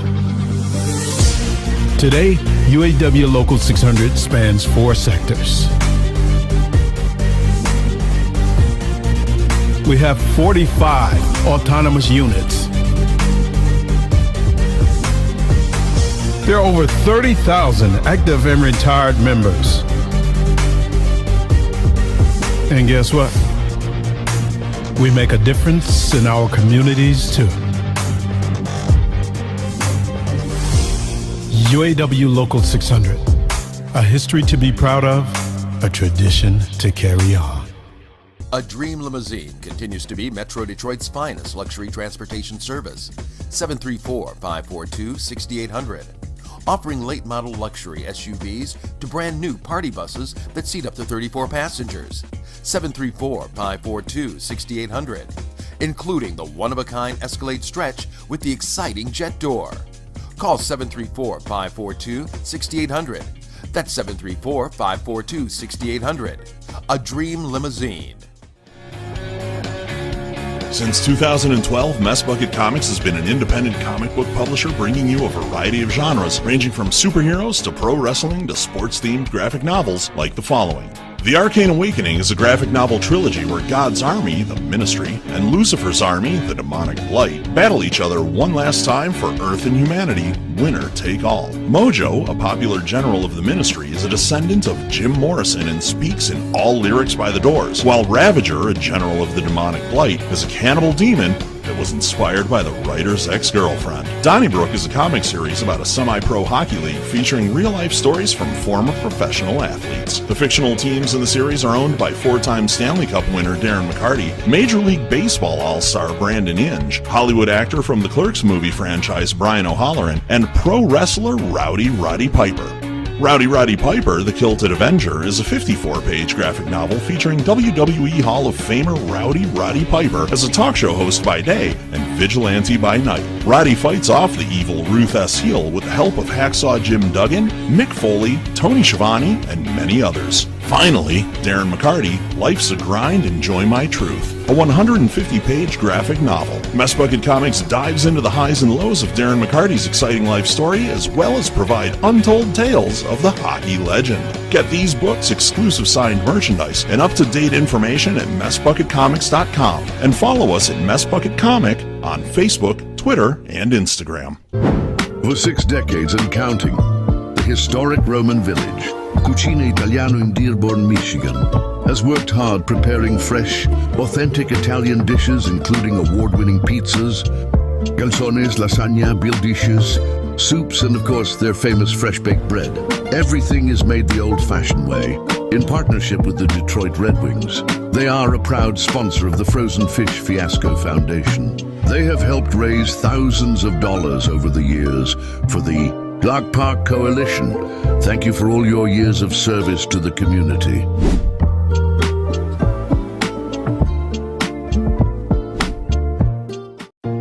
Getting up every morning to go out to do a hard day's work, that didn't just begin. We have been relentlessly weaving this fabric since 1938. And it hasn't been easy.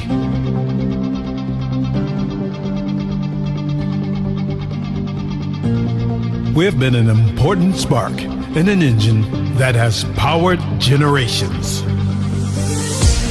Today, UAW Local 600 spans 4 sectors. We have 45 autonomous units. There are over 30,000 active and retired members. And guess what? We make a difference in our communities too. UAW Local 600, a history to be proud of, a tradition to carry on. Miracle Flow, you know? A lot of people claiming, oh, hockey here, this, hockey that. There's only one. There's only one. You know? I've been out here since 2016 selling the finest salad dressings for your salad, you know? Sure, okay, yeah, you got the salad, but we got the dressing. And I mean, it's as simple as that. I mean, a lot of people have considered us the Paul Newman of hair care products, in the sense that, you know, we're just the best. You know what I mean? So to be considered, you know, the Paul Newman of our own respective salad dressing is just, I mean, to say it's anything under honor would be ridiculous. So I mean, that's obviously huge, you know. I mean, obviously we understand we're no Hidden Valley Ranch, we get that, but we're out there. You know, if they're not going to stock us in the shampoo aisle, we're going to try again in the salad dressing aisle, because I mean, it works either way. A Dream Limousine continues to be Metro Detroit's finest luxury transportation service. 734-542-6800. Offering late model luxury SUVs to brand new party buses that seat up to 34 passengers. 734-542-6800. Including the one-of-a-kind Escalade Stretch with the exciting jet door. Call 734-542-6800. That's 734-542-6800. A Dream Limousine. Since 2012, Mess Bucket Comics has been an independent comic book publisher bringing you a variety of genres, ranging from superheroes to pro wrestling to sports-themed graphic novels like the following. The Arcane Awakening is a graphic novel trilogy where God's army, the Ministry, and Lucifer's army, the Demonic Blight, battle each other one last time for Earth and humanity, winner take all. Mojo, a popular general of the Ministry, is a descendant of Jim Morrison and speaks in all lyrics by the Doors, while Ravager, a general of the Demonic Blight, is a cannibal demon that was inspired by the writer's ex-girlfriend. Donnybrook is a comic series about a semi-pro hockey league featuring real-life stories from former professional athletes. The fictional teams in the series are owned by 4-time Stanley Cup winner Darren McCarty, Major League Baseball all-star Brandon Inge, Hollywood actor from the Clerks movie franchise Brian O'Halloran, and pro wrestler Rowdy Roddy Piper. Rowdy Roddy Piper, the Kilted Avenger, is a 54-page graphic novel featuring WWE Hall of Famer Rowdy Roddy Piper as a talk show host by day and vigilante by night. Roddy fights off the evil Ruth S. Heel with the help of Hacksaw Jim Duggan, Mick Foley, Tony Schiavone, and many others. Finally, Darren McCarty, Life's a Grind, Enjoy My Truth, a 150-page graphic novel. Mess Bucket Comics dives into the highs and lows of Darren McCarty's exciting life story, as well as provide untold tales of the hockey legend. Get these books, exclusive signed merchandise, and up-to-date information at MessBucketComics.com, and follow us at Mess Bucket Comic on Facebook, Twitter, and Instagram. For 6 decades and counting, the historic Roman village, Cucina Italiano in Dearborn, Michigan, has worked hard preparing fresh, authentic Italian dishes, including award-winning pizzas, calzones, lasagna, beer dishes, soups, and of course their famous fresh-baked bread. Everything is made the old-fashioned way, in partnership with the Detroit Red Wings. They are a proud sponsor of the Frozen Fish Fiasco Foundation. They have helped raise thousands of dollars over the years for the Clark Park Coalition. Thank you for all your years of service to the community.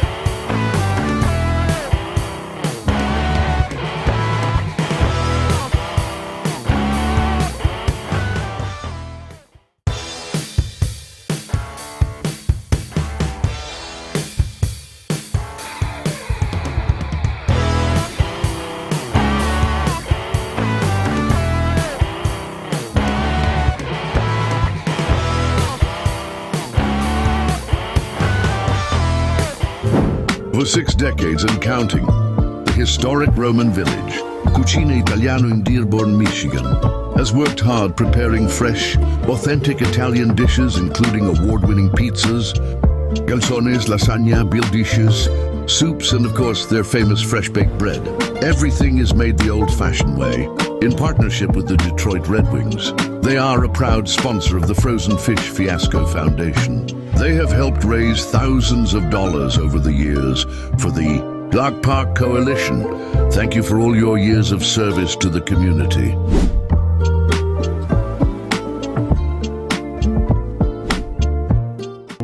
Getting up every morning to go out to do a hard day's work, that didn't just begin. We have been relentlessly weaving this fabric since 1938. And it hasn't been easy.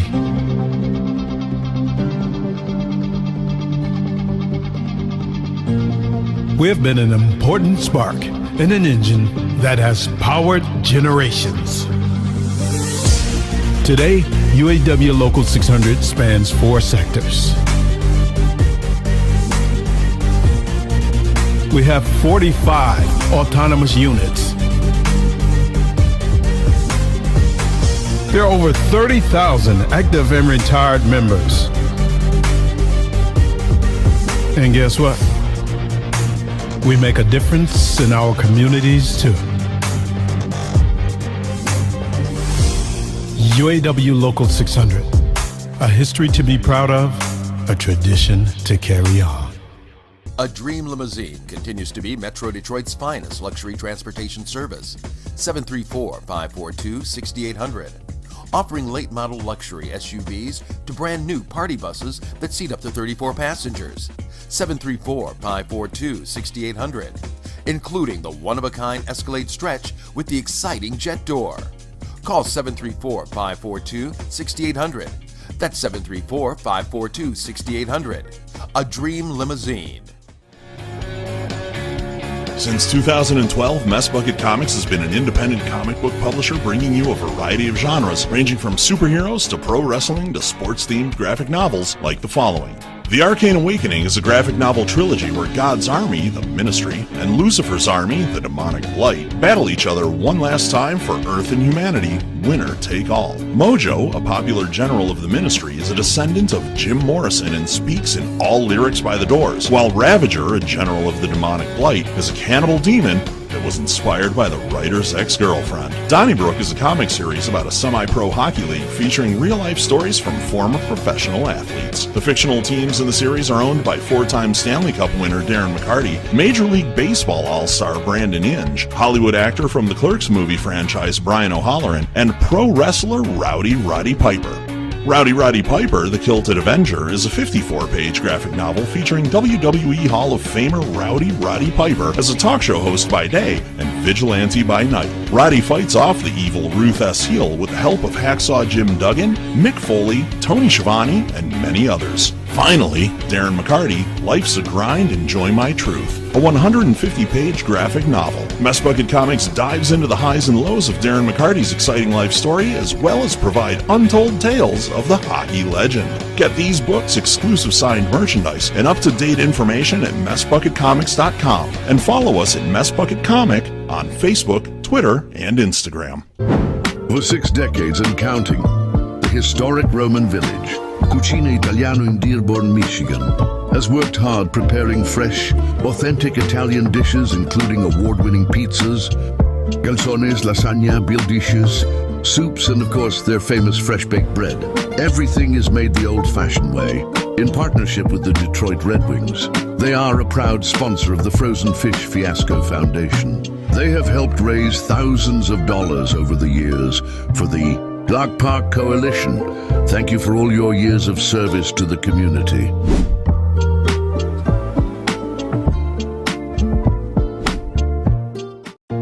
Getting up every morning to go out to do a hard day's work, that didn't just begin. We have been relentlessly weaving this fabric since 1938. And it hasn't been easy.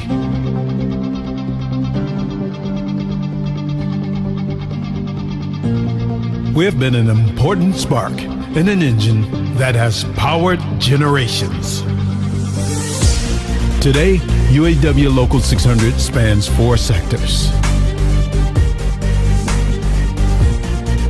We have 45 autonomous units.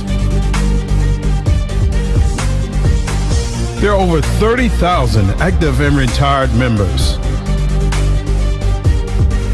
And guess what? We make a difference in our communities too. UAW Local 600, a history to be proud of, a tradition to carry on. Miracle Flow, you know? A lot of people claiming, oh, hockey here, this, hockey that. There's only one. There's only one. You know? I've been out here since...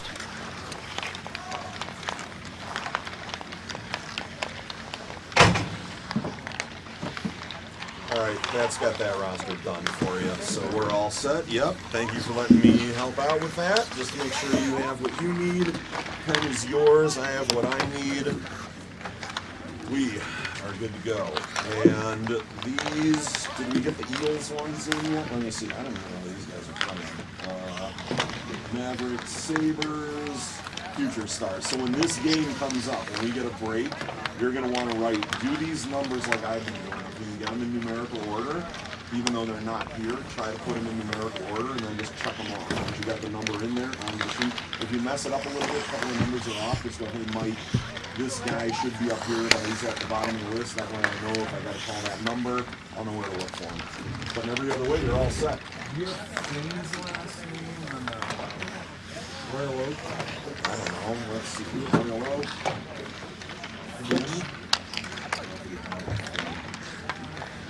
I just closed the damn thing, too, of their roster, but it's impossible to fucking read, Dominic. Because the way these people sent this, fucking, all they did was take a picture of their roster and mail it in. And you can only expand it so much, and that's what it fucking looks like when you print it out. So you see a fin on there anywhere first thing?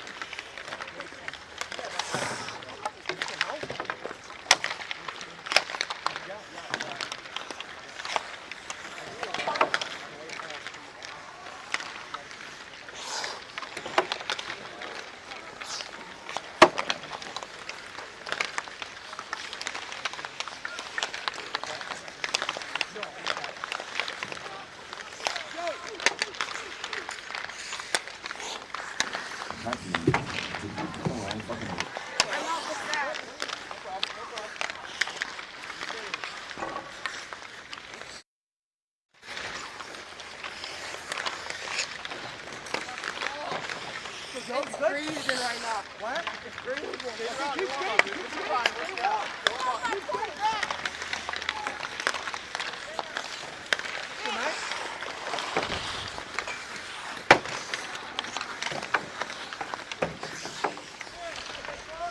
Pucks in, pucks in, pucks in!